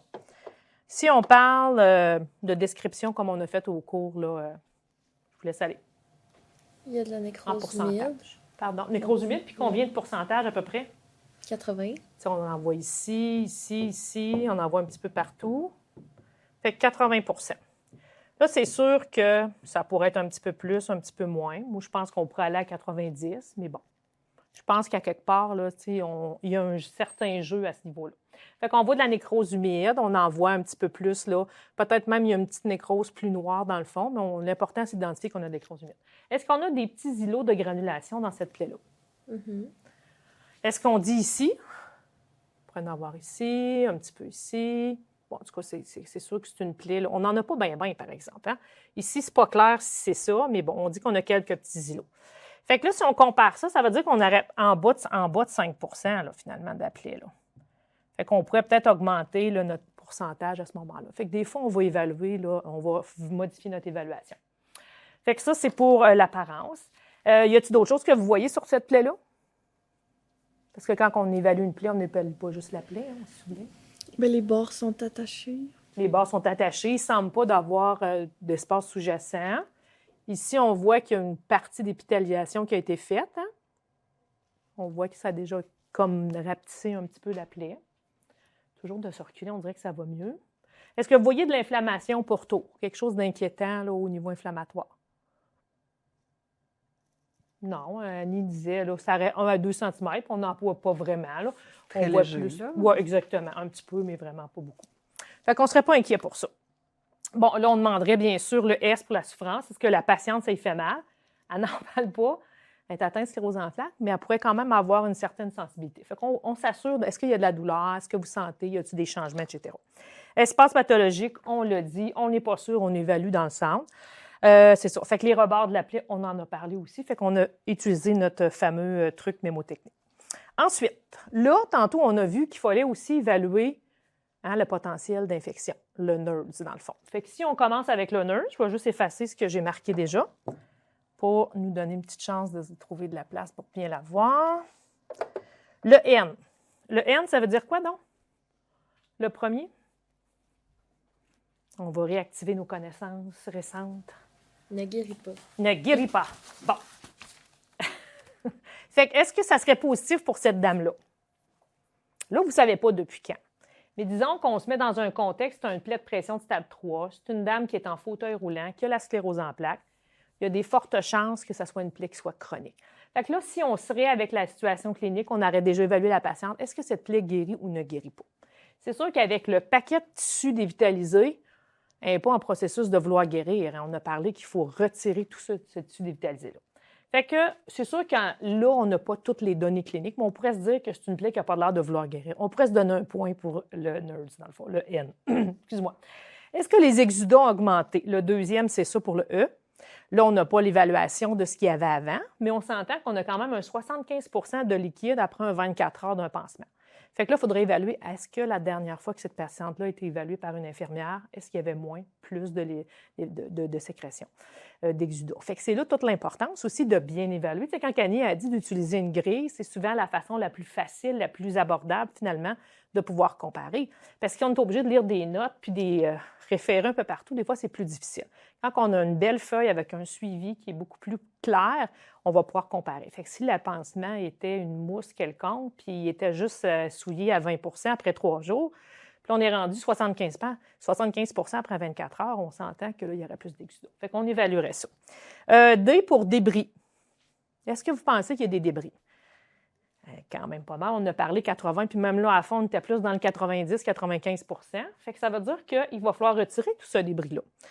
La senteur, on n'est pas là présentement. On évaluerait est-ce qu'il y a une odeur particulière suite au nettoyage, finalement. Parfois, on retire le pansement, il y a une petite odeur. Il faut s'assurer de bien nettoyer. Est-ce qu'il y a encore une odeur de présent? Fait que dans le fond, est-ce que cette plaie-là, si on regarde nos principes, là, infection locale, infection, le biofilm, quand on a, à partir de l'infection locale, on est rendu dans le biofilm, est-ce que c'est une plaie qui est à risque de biofilm, vous pensez? Mhm. Oui. Ben oui, pourquoi? Ben, comment on fait pour évaluer le biofilm, justement, les facteurs, les critères, là? Ben, il y a des débris. Il y a des débris en grande quantité, on l'a dit tantôt. On a parlé à un moment donné aussi d'antécédents. Y a-t-il des facteurs dans cette situation clinique qui pourraient nous orienter vers ça? Ben, la sclérose en plaques. Là. Sclérose en plaques, là, on n'a pas tout son pédigree, là, mais on s'entend que ça vient souvent pas seul comme pathologie. C'est une dame qui semble être plus grabataire, qui semble peut-être, on ne sait pas tout à fait, mais elle a une plaie de pression. Est-ce qu'elle a une hygiène qui est correcte? Est-ce qu'elle prend soin d'elle? Elle a-t-il un réseau pour l'aider? Tout ça qui pourrait finalement là, influencer sur la plaie. Fait qu'on aurait peut-être un potentiel de biofilm. Mais là, quels sont les signes locaux qu'on pourrait voir que c'est un biofilm, dans le fond, là, qu'on a vu tantôt? Il y a plus d'exudats. Y aurait-il plus d'exudats? Y avait-tu d'autres signes locaux? Elle a très peu de tissu de granulation. Oui. Tu sais, tantôt, on disait aussi qu'il y a de la rougeur un peu plus quand on commence en infection plus locale, puis quand on avance aussi dans les niveaux d'infection. Là, ce n'est pas le cas dans sa situation. Fait que ça pourrait être une plaie qui a beaucoup de biofilm, mais on ne le voit pas, on ne le voit pas, un peu comme on disait dans le fameux cours tantôt. Fait que ça pourrait être quelque chose qui serait potentiel. Est-ce que cette dame-là, comme Annie nous a parlé, est-ce que cette dame-là pourrait bénéficier d'un test de protéase? Est-ce que ça serait judicieux d'utiliser un test de protéase chez cette dame-là? Est-ce qu'on se souvient c'est quoi dans quelle situation qu'on doit faire un test de protéase? On ne sait pas si elle a été traitée avec des antibiotiques. OK, on ne sait pas ça. Est-ce qu'on ne connaît pas sa charge microbienne? Est-ce qu'elle a un processus infectieux? On ne le sait pas. Elle a-t-il des antimicrobiens ou des antibiotiques? On ne le sait pas. On s'entend quand on parlait aussi de tests de protéase, c'était comme une des dernières étapes. Hein? Il fallait bien débrider, bien nettoyer, traiter de façon adéquate avec des antimicrobiens. Puis, suite à ça, bien là, oui, on pouvait voir s'il y a un retard, finalement, dans la cicatrisation qui est causé par un excès de protéase. Fait que, dans ce qu'on en sait en ce moment, ça ne serait pas le moment opportun. Il faudrait s'assurer puis questionner, finalement, davantage sur, dans le dossier, est-ce que j'ai eu des traitements, puis etc. Fait que c'est un peu ça. Parce que parfois, ça va vous arriver, tu sais, puis pas parfois, souvent, tout le temps, surtout en milieu hospitalier où est-ce qu'il y a un grand roulement de personnel, que vous allez peut-être l'avoir une fois, cette madame-là, vous n'aurez pas toute l'information. Fait que d'où l'importance de regarder au dossier avant d'aller évaluer une plaie. Qu'est-ce qu'il y a finalement? Comment que la plaie était avant? Puis après ça, aller évaluer. Quand vous avez un suivi plus régulier avec des clientèles que vous voyez souvent, c'est un peu plus facile, mais ça ne remplacera jamais une bonne note évolutive. Parce qu'on ne sait jamais quand est-ce qu'on ne va pas revenir voir la patiente, finalement. Des fois, il y a des changements qui se font. Bon, fait qu'on pourrait... fait que si on aurait un stone positif, parce qu'on s'entend qu'on a tellement de données qui sont un petit peu... pas un stone, je m'excuse, un neutre positif, à ce moment-là, combien ça prend de critères pour aller faire un stone? Quand est-ce que c'est nécessaire, finalement, d'aller faire le stone? Ça prend 3 critères positifs. Fait qu'on pourrait dire que cette dame-là a ces critères positifs, même si on n'a pas toutes les données, on s'entend qu'on a quand même beaucoup de chance. Fait qu'à ce moment-là, si on fait le stone, quel est le premier critère, finalement, du stone, le S? Qu'est-ce que ça veut dire? Surface qui augmente. Surface qui augmente. Encore là, je n'ai pas la donnée, je vais aller évaluer ce que la surface augmentée de la plaie. C'est un peu Mais ça. tu sais, le tissu épithélial que tu montrais tantôt, ça nous laisse suspecter que ça a probablement plus rapetissé qu'augmenté. Tout à fait. Ça, c'est vrai. Ça, c'est un bon point. Fait que ça pourrait ne pas être ça exactement. La deuxième, la température. Tu sais, tantôt, on en a parlé finalement. Est-ce que localement, il y a de la chaleur? C'est difficile à évaluer. Tu sais, on ne va pas aller mettre nos doigts dans la plaie pour évaluer. Il existe des thermomètres infrarouges que personne n'a pour mesurer la chaleur locale. Fait qu'on va beaucoup plus se fier sur la température, finalement, buccale. Est-ce qu'il y a une augmentation, une élévation de la température? Buccale ou autre moyen, là, si on n'est pas capable buccale, on s'entend rectal, bon, etc. Est-ce qu'il y a un os de visible? Non. Là, on voit bien qu'il n'y a pas d'os. On ne sait pas s'il y a un petit espace sous-jacent, mais on sait qu'il n'y a pas d'os dans ce coin-là. Est-ce qu'il y a des nouvelles plaies? Là, on ne le voit pas, mais est-ce qu'il y aurait des plaies satellites qui auraient pu être créées par les bactéries, tu sais, dans le fond, par le processus là, qui n'est pas en voie de guérison? Est-ce qu'il y a de l'érythème au pourtour? Est-ce que l'exudat est augmenté? Et est-ce que ça sent quelque chose? Oui, ma chère. Juste ici, là, je ne le sais pas. C'est dur quand on n'a pas l'image de la première plaie. Parce que là, on voit qu'il y a de l'épithélium ici comme ça. Puis là, on dirait que ça veut s'étendre par là.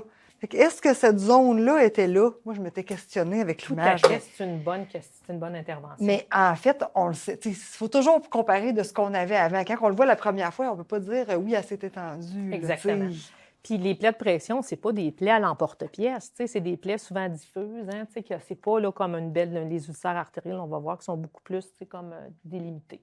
Fait qu'exactement. Fait que toute l'importance de pouvoir consulter le dossier antérieur, de baser son évaluation finalement et de comparer là, par la suite. Fait que c'est un peu ça. Fait que ça ressemble un petit peu à ça. Est-ce qu'il y a d'autres choses finalement qu'on pourrait dire sur cette fameuse plaie-là? j'ai envie de vous poser une question. Vas-y. C'est quoi votre première envie avec cette plaie-là? Qu'est-ce que vous avez envie de faire, là? Parfait, vous avez bon réflexe. Fait qu'on débride ça ici, là, hein? Ça ici, puis ça ici, là, hein?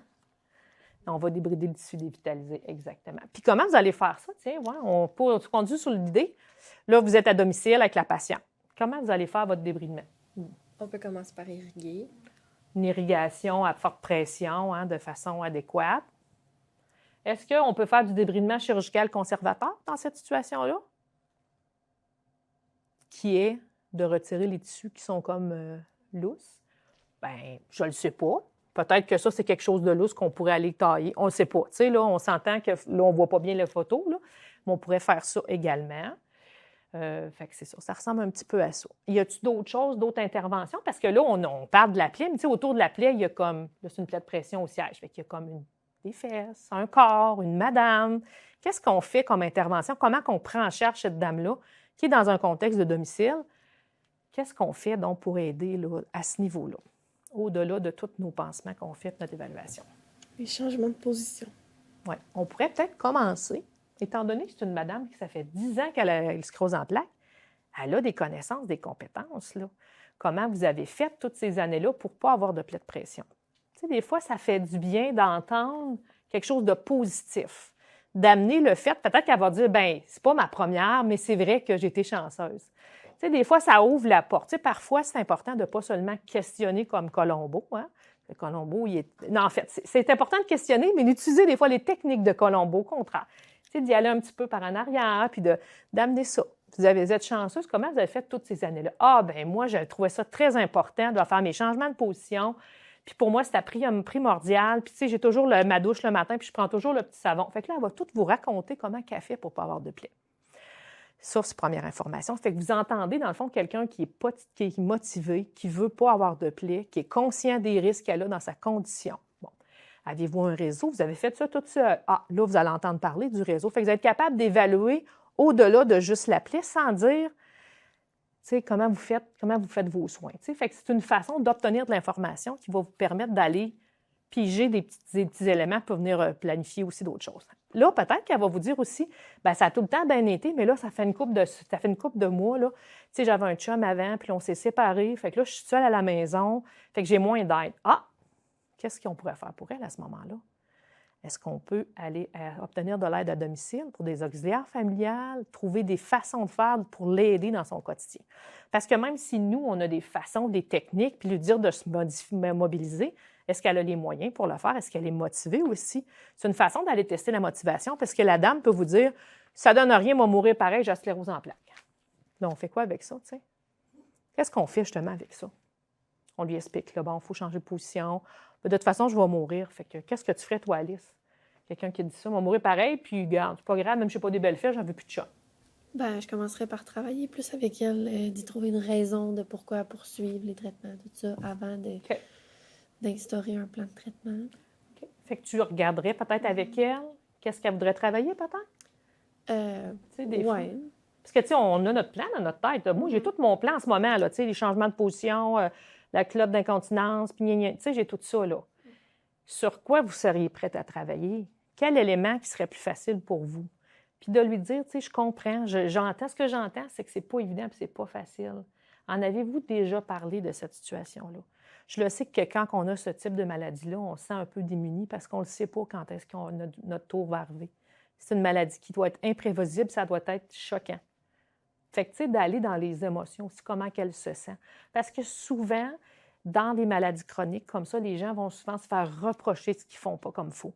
Au lieu d'avoir... Parce que des fois, ils ont juste besoin de dire, là, c'est pas juste, tu sais. Moi, j'ai toujours mangé comme il faut des carottes puis des brocolis, là. Puis ma voisine, elle mange de la poutine puis elle n'a pas de sclérose en plaques.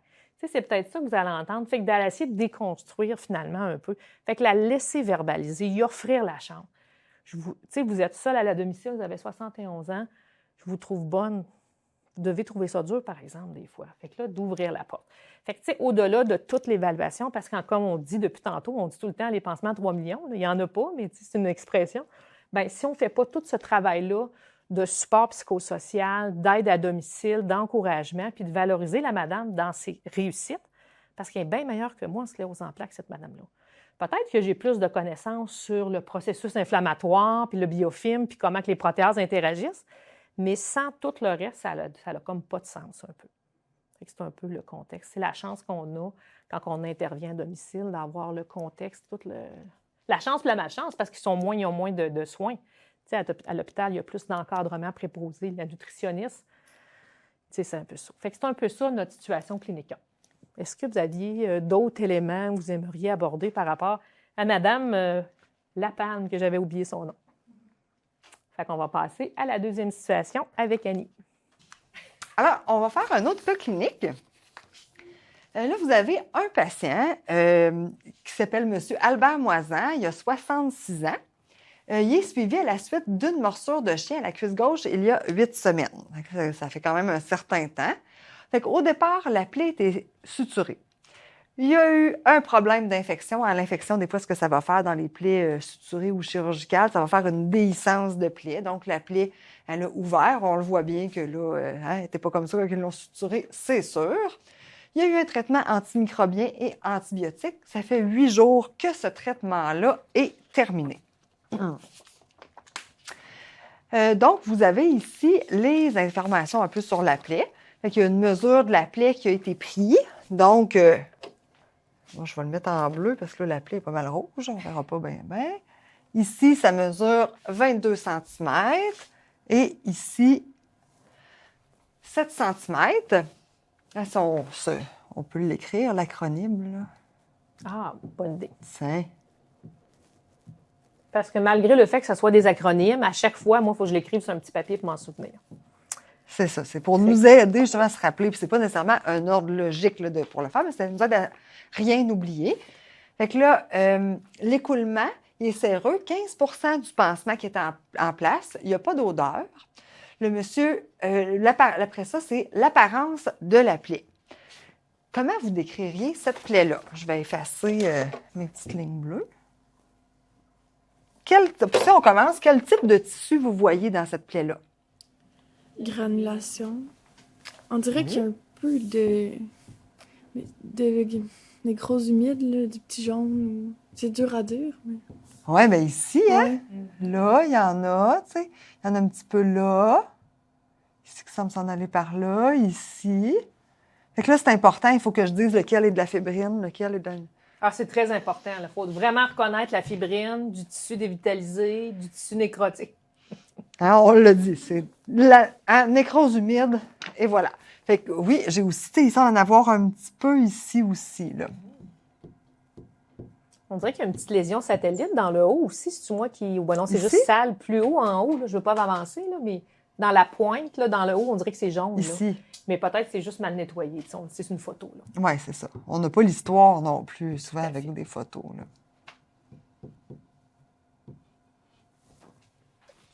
Là, si on évalue nos pourcentages, je vais juste aller effacer les... Oh, ouais, le rond est un peu trop gros. Bref, c'est pas grave. Si avec les pourcentages d'après les tailles qu'on a là, vous diriez combien de granulation, combien de nécrose humide? Moi, sérieusement, je trouve ça plus facile. Ben, c'est mon cerveau qui est fait comme ça. Évaluer ce qui est en plus petit, moi. Oui, c'est vrai, tu as raison. Ce qui est en plus petite quantité, puis après ça, ben, le reste, ça va être le reste. C'est ce qui est en plus grande tout quantité. à fait. Puis tu dis ça, puis tantôt, je trouvais ça, ça aurait été plus facile d'évaluer le tissu qui était sain à ce moment-là. Oui, c'est ça. Bonne idée. Fait comment vous diriez qu'il y a de pourcentage de nécrose humide là, à peu près dans la surface de votre plaie? 20. C'est ça. Hein? 20. Oui, tu sais, si on les regroupe toutes, tu sais, ça presque, peut-être pas tout à fait le quart. Fait que moi aussi, je pense que ça ferait bien du sens. Puis là, on s'entend, tu sais, à venir dans le cours, vous allez en avoir des évaluations de plaie. Tu sais, si vous mettez 90 quand il y a juste un petit rond, bien là, ça se peut qu'on vous dise que votre pourcentage ne fait pas de sens. Mais tu sais, ça ne sera pas au pourcent près. Là. C'est toujours une évaluation très subjective, ça, les pourcentages. Hein, je pense qu'on peut s'attendre aussi, Annie, pour dire qu'on n'ira pas dire 3,2 fait qu'on va aller plus vers des chiffres plus ronds. Là, on s'entend. Là. Souvent, c'est par bon sens qu'on va voir ça dans les dossiers. Si quelqu'un met 12 on se demande comment elle a fait pour faire le 2. T'sais. Fait qu'on s'entend que si on a des bons de 5, ça a bien du bon sens. C'est à moins que ce soit quelque chose qu'on puisse vraiment mesurer. Tu sais, par exemple, il y avait de la granulation jusque-là, le reste de la nécrose humide, je peux mesurer et dire il y a vraiment exactement tant de pourcents, mais c'est souvent pas le cas. Hein? Bon, fait que 20 puis 80 de granulation. Après ça, le S, c'est pour la souffrance dans l'acronyme. Hein, c'est des acronymes anglais, hein, mais je ne sais pas, c'est important, ça devrait être pain, je ne sais pas. Mais en tout cas, ils ont trouvé pour que ça fitte, là, c'est le S pour souffrance. Puis là, c'est indiqué que monsieur n'a pas de douleur. Ensuite, les espaces pathologiques. Les espaces pathologiques. Avez-vous l'impression qu'il peut y avoir des espaces pathologiques là-dedans? Il y en a déjà eu, hein, quand la plaie, il y a eu une décence de plaie, mais là, il n'y en a pas. Après ça, le R, on le fait comme plus tard, il faut fixer notre période de réévaluation, dans combien de temps on va la réévaluer. Puis le B, c'est pour les bords. Qu'est-ce que vous diriez? Comment vous diriez décrire les bords de la plaie? Ils sont bien délimités. Oui. Ils sont attachés. Oui. Hein, puis le pot, parce que le bord, il faut aussi penser à la peau en pourtour. Fait que bon, oui, est-ce que ça, c'est à nettoyer? Est-ce que sa peau, tu sais, là, c'est pas la plus belle photo, là. Est-ce que c'est sec? Est-ce que, tu sais, je ne sais pas trop si c'était... Est-ce qu'il y a de la peau sec ici? Fait que de penser à la peau en pourtour, est-ce qu'elle est saine? Là, une photo, ça a bien des limites, là. Bon, fait que là, présentement, je ne le sais pas, mais les bords de plaie en eux-mêmes, ils ont de l'air corrects. Puis c'est ça, tantôt, dans la mesure de la plaie, j'ai comme été tout de suite, tu sais, que hein, c'est une plaie qui est superficielle. Là, je ne suis pas en profondeur, là. Je n'ai pas une profondeur dans cette plaie-là, là, juste avec l'image. Ici, ça a l'air un petit peu plus creux que la peau, mais c'est très, très superficiel. Ça ne se mesure pas, là, c'est ça, exactement. Donc, là, qu'est-ce qu'on voudrait évaluer pour cette plaie-là? Qu'est-ce qu'on fait? On a une plaie là, qui a eu traitement antimicrobien, traitement antibiotique, ça fait 8 semaines.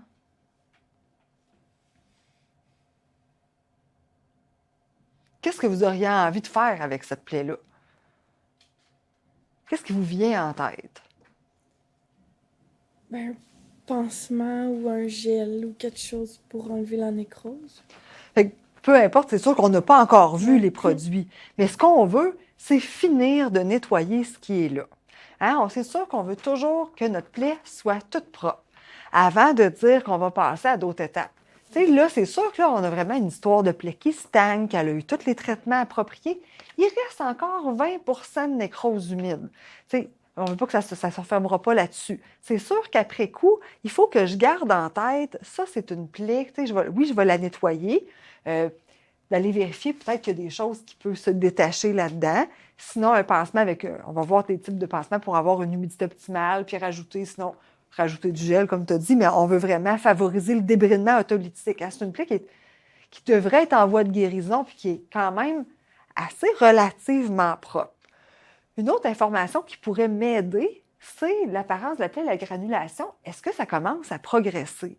Là, puis ça fait combien de temps là, que c'est tout terminé? Parce que là, je n'ai pas l'impression qu'il y a du tout d'épithélium. Un indice que ma plaie progresse dans son processus de cicatrisation, c'est la formation d'épithélium en pourtour. Là, j'en ai pas. Puis là, j'ai terminé le traitement antibiotique, c'est le traitement antimicrobien. Peut-être que cette plaie-là, c'est sûr qu'avec tout ça, on le sait, c'est une plaie qui est à risque d'avoir une activité protéasique élevée. Fait qu'éventuellement, là, dans mon traitement, il va falloir que j'y pense à cette plaie-là. Parce que là, c'est une plaie, elle semble avoir gardé la même superficie, je ne vois pas du tout d'épithélium en pourtour. Fait qu'il faut que je garde ça à l'esprit. Oui, je vais commencer par la base, je nettoie, je finis de nettoyer comme il faut ma plaie, mais il va falloir que je pense à l'activité protéasique éventuellement. Bien, c'est sûr, avant de dire que je vais mettre quelque chose juste pour les protéases, qu'est-ce qu'il faut qu'il soit réglé? Fait que, première étape, je débride, j'enlève tout ce qu'il y a à enlever. Après ça, c'est l'infection. Il faut que j'élimine l'infection. Ça ne sert à rien de traiter des protéases qui sont produites par des bactéries. Je vais aller traiter la cause. Je vais aller traiter les bactéries, les micro-organismes pathogènes. Fait que je débride, je traite l'infection, puis une fois que c'est fait, là, je peux être rendu à l'activité protéasique qui est peut-être présente. C'est sûr que ça a été un problème dans cette plaie-là. Est-ce qu'il va y avoir besoin du traitement? Peut-être pas, mais il faut quand même le garder en tête. Bon, je m'étais ajouté une petite chose aussi. Vous avez ce patient-là, il est fumeur, il fait de l'insuffisance artérielle légère, puis il est diabétique. Ça aurait été le fun que je vous le dise au début, vous auriez rajouté plus d'interventions dans ma question. Fait que, tu sais, il faut penser, son diabète, est-ce qu'il est bien contrôlé? Son insuffisance artérielle, bien, il y a des façons, on va le voir, comment évaluer son insuffisance artérielle. Il faut aller voir ça. Est-ce qu'elle a un potentiel de guérison? Finalement, cette plaie-là, ou s'il n'y a pas de sang qui arrive là, il n'y a peut-être plus de potentiel de guérison. Fait que, là, on veut aller enlever le tissu. Là, en vous disant qu'il fait peut-être de l'insuffisance artérielle, avez-vous autant envie de débrider? Un peu moins, hein? Fait que là, il faut aller évaluer au niveau artériel là, aussi à ce niveau-là. Il présente comme des signes aussi, un peu de ce qu'on disait, les facteurs pour le biofilm. Il y a les antécédents, des problèmes vasculaires, une plaie qui ne semble pas guérir après un traitement antimicrobien, en tout cas qu'on pense qu'il est optimal. On ne sait pas c'est lequel. Fait qu'on va peut-être un peu penser à ça aussi. Fait que peut-être que c'est pas la bonne forme d'antibiotique, de traitement, de peu importe. Là. Sa culture, c'était quoi? Est-ce que c'était... Exactement. On a eu le résultat de l'antibiogramme. L'antibiotique était-tu adéquat? Fait que c'est, outre la plaie, il faut vraiment faire une évaluation globale là, de ce patient-là. Tout à fait. Fait qu'en fait, à distance, vous pouvez mettre l'enregistrement sur pause puis prendre le temps de faire l'activité.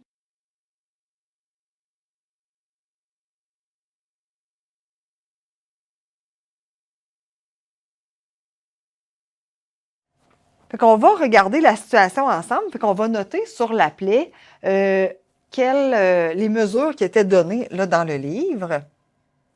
Donc, on peut suspecter que c'est ici le bord le plus grand, qui était de 15 cm. Là, c'est sûr qu'on ne voit pas tout. Là, il me semble qu'ici, c'est pas si grand pour 12, là, mais bon, je ne sais pas comment ils l'ont mesuré exactement. Ça doit être dans un autre sens. Un instant. J'aurais pas dû faire ça, c'était tout bien écrit, puis là, ça va être barbouillé. Bon, trop tard. Mettons que je vais comme ça ici. Ça va être environ là, le 12 cm. Ici, là, le point 2 là, de mesure qui est indiqué, pensez-vous que c'est une profondeur? Moi, j'ai presque l'impression que c'est peut-être qu'ici, il y a un peu de profondeur, que c'est plutôt que la plaie est surélevée de 0,2 cm. Hein? On dirait vraiment que C'est pas très beau. Hein? Disons que ça ne serait pas nécessaire de mettre une profondeur dans cette situation-là. C'est Non. ce qu'on peut... Et ça se peut que le tissu soit surélevé, par exemple. Oui, Ici, tout à on fait. descend vraiment plus haut que la plaie, là aussi, là, plus haut que la peau.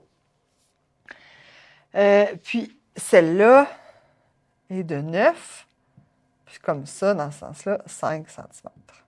Bon. On a, dans les pourcentages, on va se noter les éléments, le contenu des éléments qui étaient indiqués. Donc, 95 % de tissu nécrotique humide, puis 5 % de granulation. Hein, on s'entend, il y en a un petit peu, mais c'est très léger, là. Qu'est-ce qu'on ferait dans une situation où est-ce que les deux plaies seraient très différentes? Parce que là, ils ont mis le pourcentage total. Exemple, celle en bas a beaucoup de granulation, puis l'autre en haut n'a pas du tout. On les évaluerait séparément.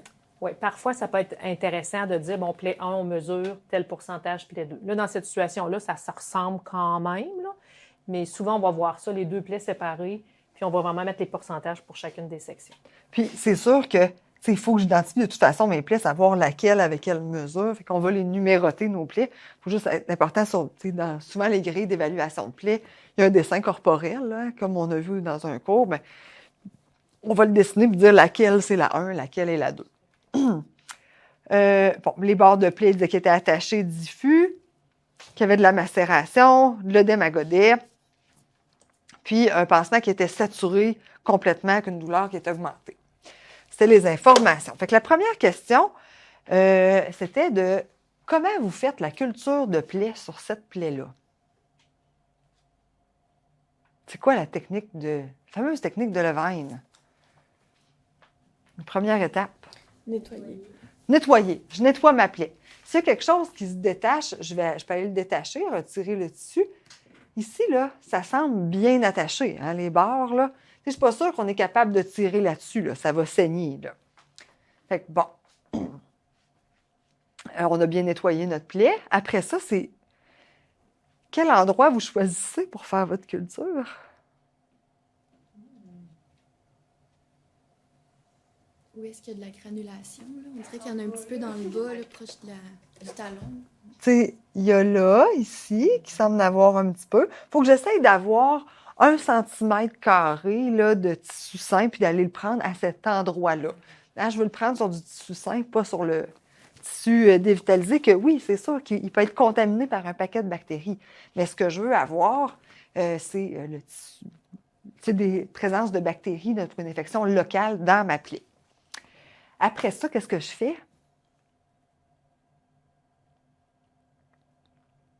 Là, j'ai choisi à quel endroit. J'appuie. Il faut que je fasse une pression d'au moins 5 secondes pour faire sortir du liquide du tissu.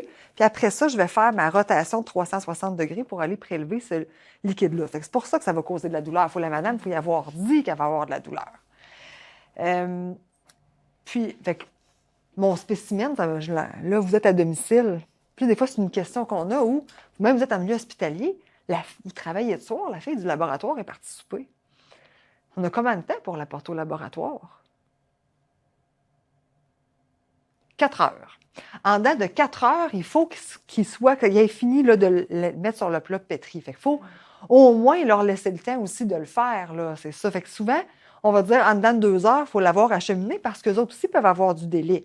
Tu le portes au laboratoire, puis là, présentement, il y a un protocole de transfusion massive en cours qui sont en train de faire plein de prises de sang.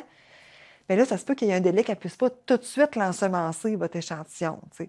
Mais en dedans le moment du prélèvement et l'ensemencement dans le plat de pétri, c'est 4 heures. Fait que nous, on peut se garder un délai de 2 heures. Dans le fond, souvent, la bonne pratique, c'est qu'on va voir dans les hôpitaux ou dans les centres de santé, c'est qu'on va partager le délai. Hein? On se garde un délai pour aller le porter, mais il faut aussi laisser un délai au laboratoire qui ait eu le temps de l'ensemencer. Il faut tenir en considération, tu parlais tantôt de soins à domicile. Parfois, on fait plusieurs visites, on est éloigné, on ne va pas nécessairement tout de suite aller le porter, bien, pas laisser ça au plein soleil ou dans des conditions qui pourraient détériorer, dans le fond, le prélèvement. Fait à penser aussi, peut-être terminer ta run dans le village, plus loin de la ville, où est-ce qu'il y a le laboratoire, bien, par ce client-là. Toujours prendre en considération ça. Puis là, dans la situation, on nous dit que l'infirmière décide de faire une culture de plaie. Qu'est-ce qui peut l'avoir décidé à faire une culture de plaie? Mais la douleur qui augmente, ça a l'air quand même rouge, là, la peau autour. c'est quoi la première indication d'une culture de plaie?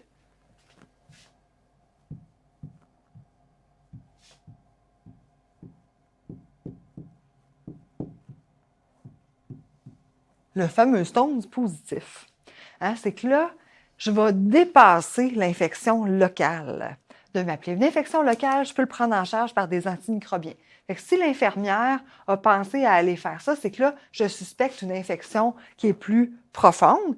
Puis comme tu as mentionné, premièrement, la plaie, là, tu sais, le S, c'est la surface, la taille qui augmente. Est-ce que, peut-être ça l'a augmenté? La rougeur autour de la peau, là, on dirait presque une peau de cellulite là, qui est en train d'avoir là. Est-ce que c'était présent avant? Fait que, oui, on avait un bon élément là, pour dire, ben elle, je vais aller évaluer plus en profondeur. Puis ça se peut qu'on ait une infection qui soit plus profonde. On n'est plus rendu juste au stade de l'antimicrobien. Fait que le NERS, le stone positif, c'est des aides-mémoires qui vont nous faire penser là, justement à tous les éléments là, qui peuvent être présents pour une infection profonde. Vous recevez le résultat de la culture. C'est du pseudomonase, finalement, qui est là. On a parlé un petit peu dans les produits. Là. Vous souvenez-vous, un produit qui était efficace pour ça, le pseudomonase, qu'on pourrait dire, on va nettoyer avec ça. Pas du vinaigre. Ouais, de l'acide acétique. C'est ça, on va utiliser le vinaigre. Le vinaigre, c'est son indication. Hein, le pseudomonase, c'est très efficace. Hein, vous avez des recettes là, qui sont marquées dans votre livre. Si vous êtes à domicile, tu ne prendrais pas du vinaigre pur pour arroser ça. Là. Ou tu n'en fais pas prendre une tasse par la bouche non plus, c'est pas efficace. Non. Puis tu sais, c'est pas quelque chose qui c'est si fréquent. Mais du vinaigre, en passant, c'est aussi utilisé en gynéco pour aller voir des cellules là, au niveau du col. Là, on utilise dans un contexte hospitalier, il y en a. C'est pas à la cuisine qu'on va le chercher, c'est à la pharmacie. Mais c'est pas si fréquent. Puis là, on avait un patient, quand même, il n'y a pas si longtemps, qui avait justement une plaie. Puis à domicile, il était traité justement, il prenait du vinaigre. Puis là, on a appelé à la pharmacie pour avoir le vinaigre pour nettoyer sa plaie. Puis là, on nous a dit, ben là, du vinaigre, on n'a pas ça, appelle la cuisine. Elle ne savait pas qu'il y avait. Mais les autres, ils n'appellent pas ça du vinaigre, ils vont appeler ça souvent par le nom, c'est plus l'acide acétique. Mais elle n'avait pas compris que c'était du vinaigre, elle, qu'elle avait. Mais on ne prend pas le vinaigre de la cuisine à l'hôpital. Là. On va aller le chercher, qui va être déjà dilué, la préparation déjà faite, souvent. C'est rare, on ne fera pas ça nous-mêmes, mais à domicile, ça peut arriver qu'on va plutôt se préparer la recette. Là. Fait que vous avez un exemple dans des concentrations dans votre manuel. Puis là, dans le fond, si on prend en compte que cette dame-là, ça fait 6 mois qu'elle a sa plaie. Puis quand je regarde l'aspect, qu'est-ce que vous pensez qui pourrait être présent, qu'il faut penser à ça? Un biofilm? Oui. Hein? Une plaie d'insuffisance veineuse qui a plein d'écoulements. Tu sais, là, l'aspect visqueux, là, juste une photo, on a l'impression que ça doit être gélatineux, cette plaie-là. Là. Fait que, tu sais, celle-là, il faut y penser, là, justement, à ça, le biofilm. Puis, qu'est-ce qu'on fait pour éradiquer le biofilm? L'antibiotique, on a la culture, il va y avoir un antibiotique, le vinaigre, ça va être magique? Est-ce que l'antibiotique est capable d'agir quand il y a du biofilm? Non, il y a une résistance. Le débridement. Ouais, on revient toujours à la base. Le débridement agressif. Je vais aller briser la matrice du biofilm. Il y a même des études, malheureusement, ce n'est pas toléré par tout le monde, mais on pourrait l'essayer. Si la patiente est d'accord, c'est le fameux wet to dry. Dans le fond, qu'on va prendre des compresses humides. Tu sais, ici, cette plaie-là, là, on ne brisera pas beaucoup de tissu sain parce qu'il y a beaucoup, mais ça peut arracher par en dessous quand même. Là. Mais le laisser sécher, puis après ça, on prend les compresses et on les enlève brusquement.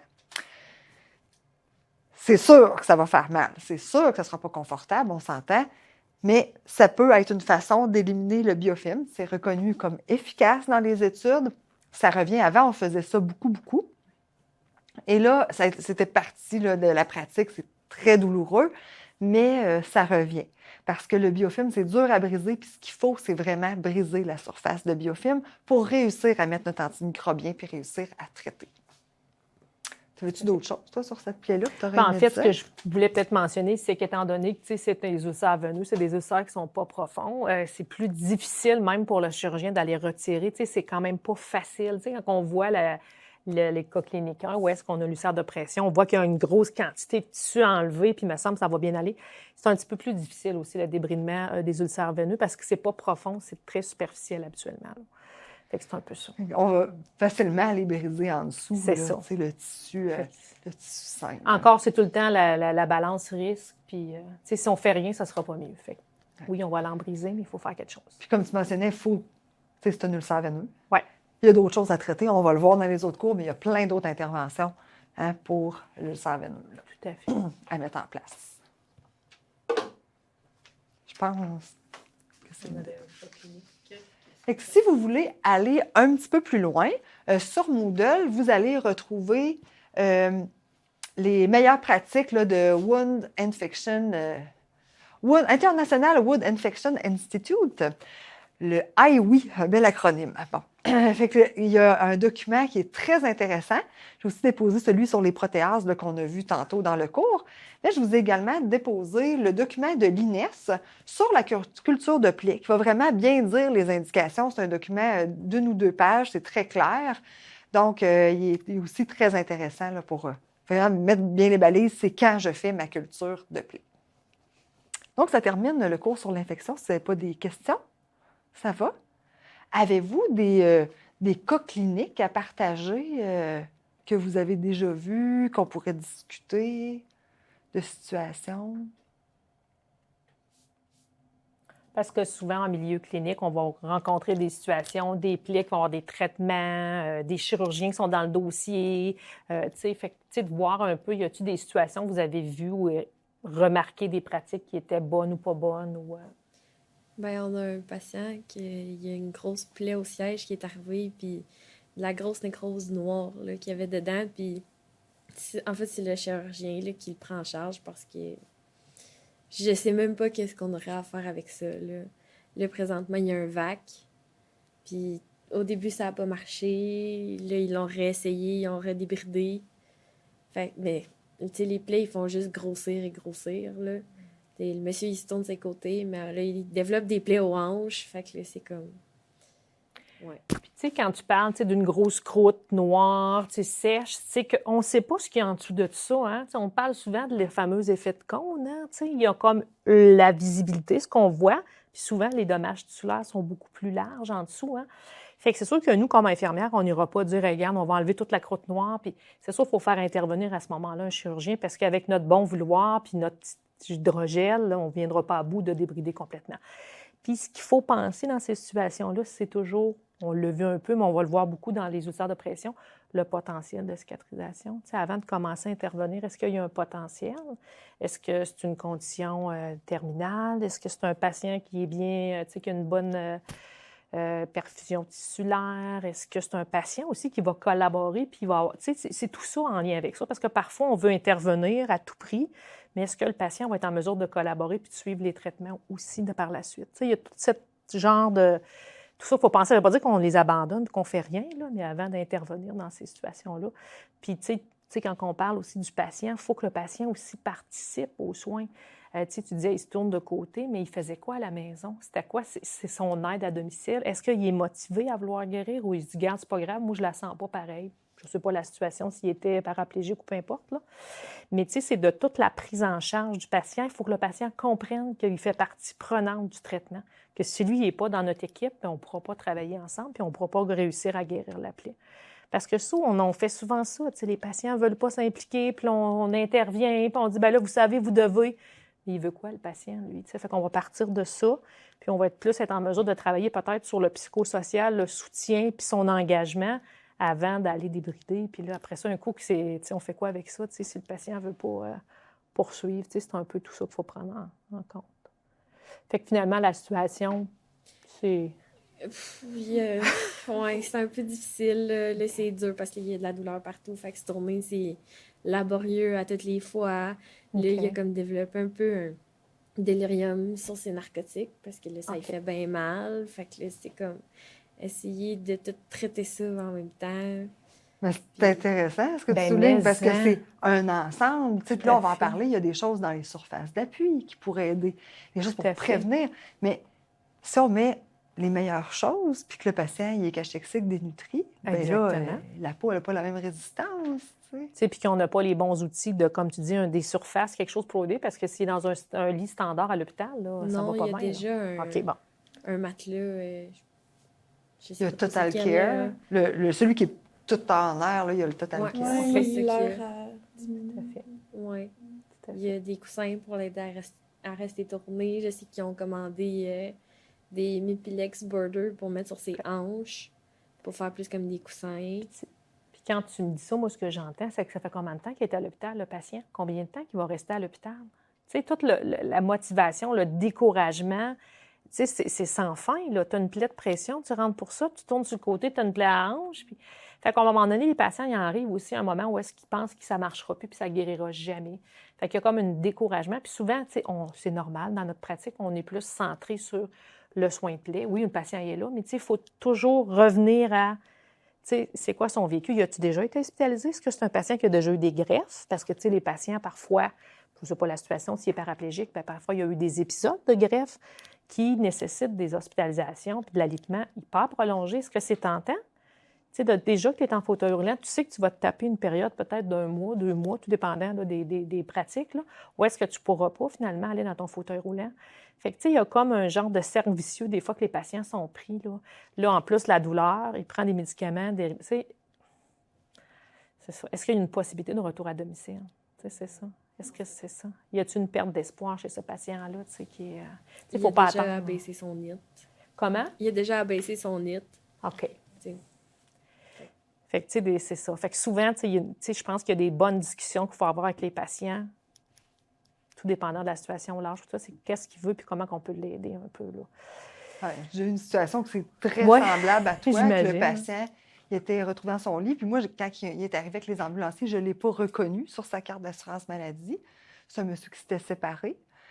Puis il avait mis au départ sa perte de poids sur son état dépressif. Il était en arrêt de travail.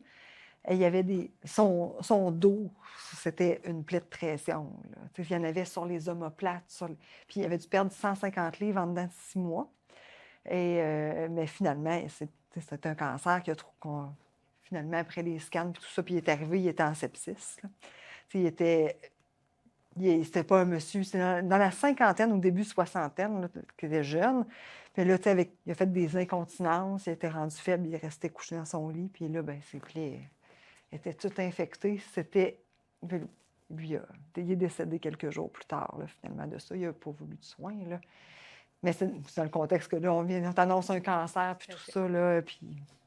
Donc, c'était les une histoire dernières triste, lignes de là. résistance s'effondrent à ce moment-là. Oui, c'est ça. Fait que c'est un peu ça. Fait que tout le contexte est aussi bien important, finalement. là. C'est un peu ça, dans Ouais, le soin de plaie. c'est un cours de soins de plaie, mais tout Ouais. le reste du corps va influer. Fait qu'il faut vraiment prendre une évaluation globale là, en soins de Tout à plaie.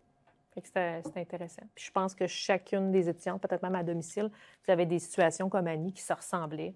Tu sais, moi, j'en ai vécu à domicile dans d'autres contextes là, plus palliatifs. Disons que dans les contextes souvent à domicile, c'est on connaît déjà la clientèle, on est habitué à eux autres, puis souvent, rapidement, les gens vont nous dire ce qu'ils veulent, puis souvent, on va se rendre en phase palliative des plaies, là, quand c'est vraiment trop intense, puis bon...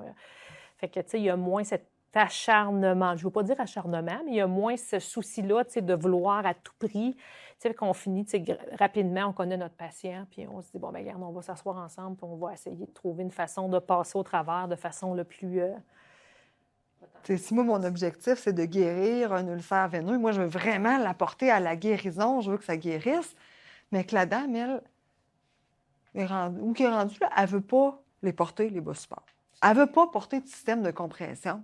Fait que je vais travailler complètement pour rien. Il faut qu'on aille dans le même sens, moi puis la patiente. Tout à fait.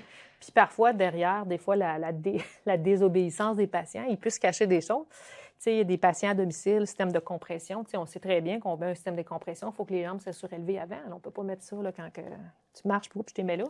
Mais il y avait une dame à domicile, j'allais voir, puis à chaque matin, je lui disais, vous n'oubliez pas, là, vous devez être couché, tout ça. Puis à chaque fois que j'ouvrais la porte, je l'entendais mettre ses pieds à terre. Fait qu'à chaque fois, je restais plus longtemps. Puis à un moment donné, je me suis dit, il y a quelque chose qui ne marche pas. finalement, cette dame-là, elle appréciait beaucoup le moment qu'on avait ensemble de plus. Parce que si j'attendais 20 minutes avant de mettre sa compression, bien, elle avait 20 minutes à passer de plus avec moi, là. Fait que finalement, j'y ai expliqué qu'on pourrait peut-être prendre ce temps-là, mais peut-être pas de cette façon-là. Comme ça, je ne commencerai pas ma journée en me disant, quand je vais arriver à voir les gens. Parce qu'à un moment donné, toi, tu dis, mon Dieu, cette madame-là est donc bien déplaisante, elle ne veut pas m'écouter, puis elle me fait perdre mon temps. Mais tu sais, quand tu te mets à comprendre un peu ce qu'il y a derrière les clients, là, bien, des fois, ça t'aide à. Fait que finalement, on a trouvé un compromis. Au lieu d'être 20 minutes, c'était 10. On prenait le temps de jaser, s'asseoir, mais au moins, j'arrivais, puis je savais qu'elle serait dans son lit, puis que ça serait optimal, finalement, sa compression. Fait que ça ressemble un petit peu à ça. Fait que ça terminerait, je pense, notre exposé sur le processus infectieux.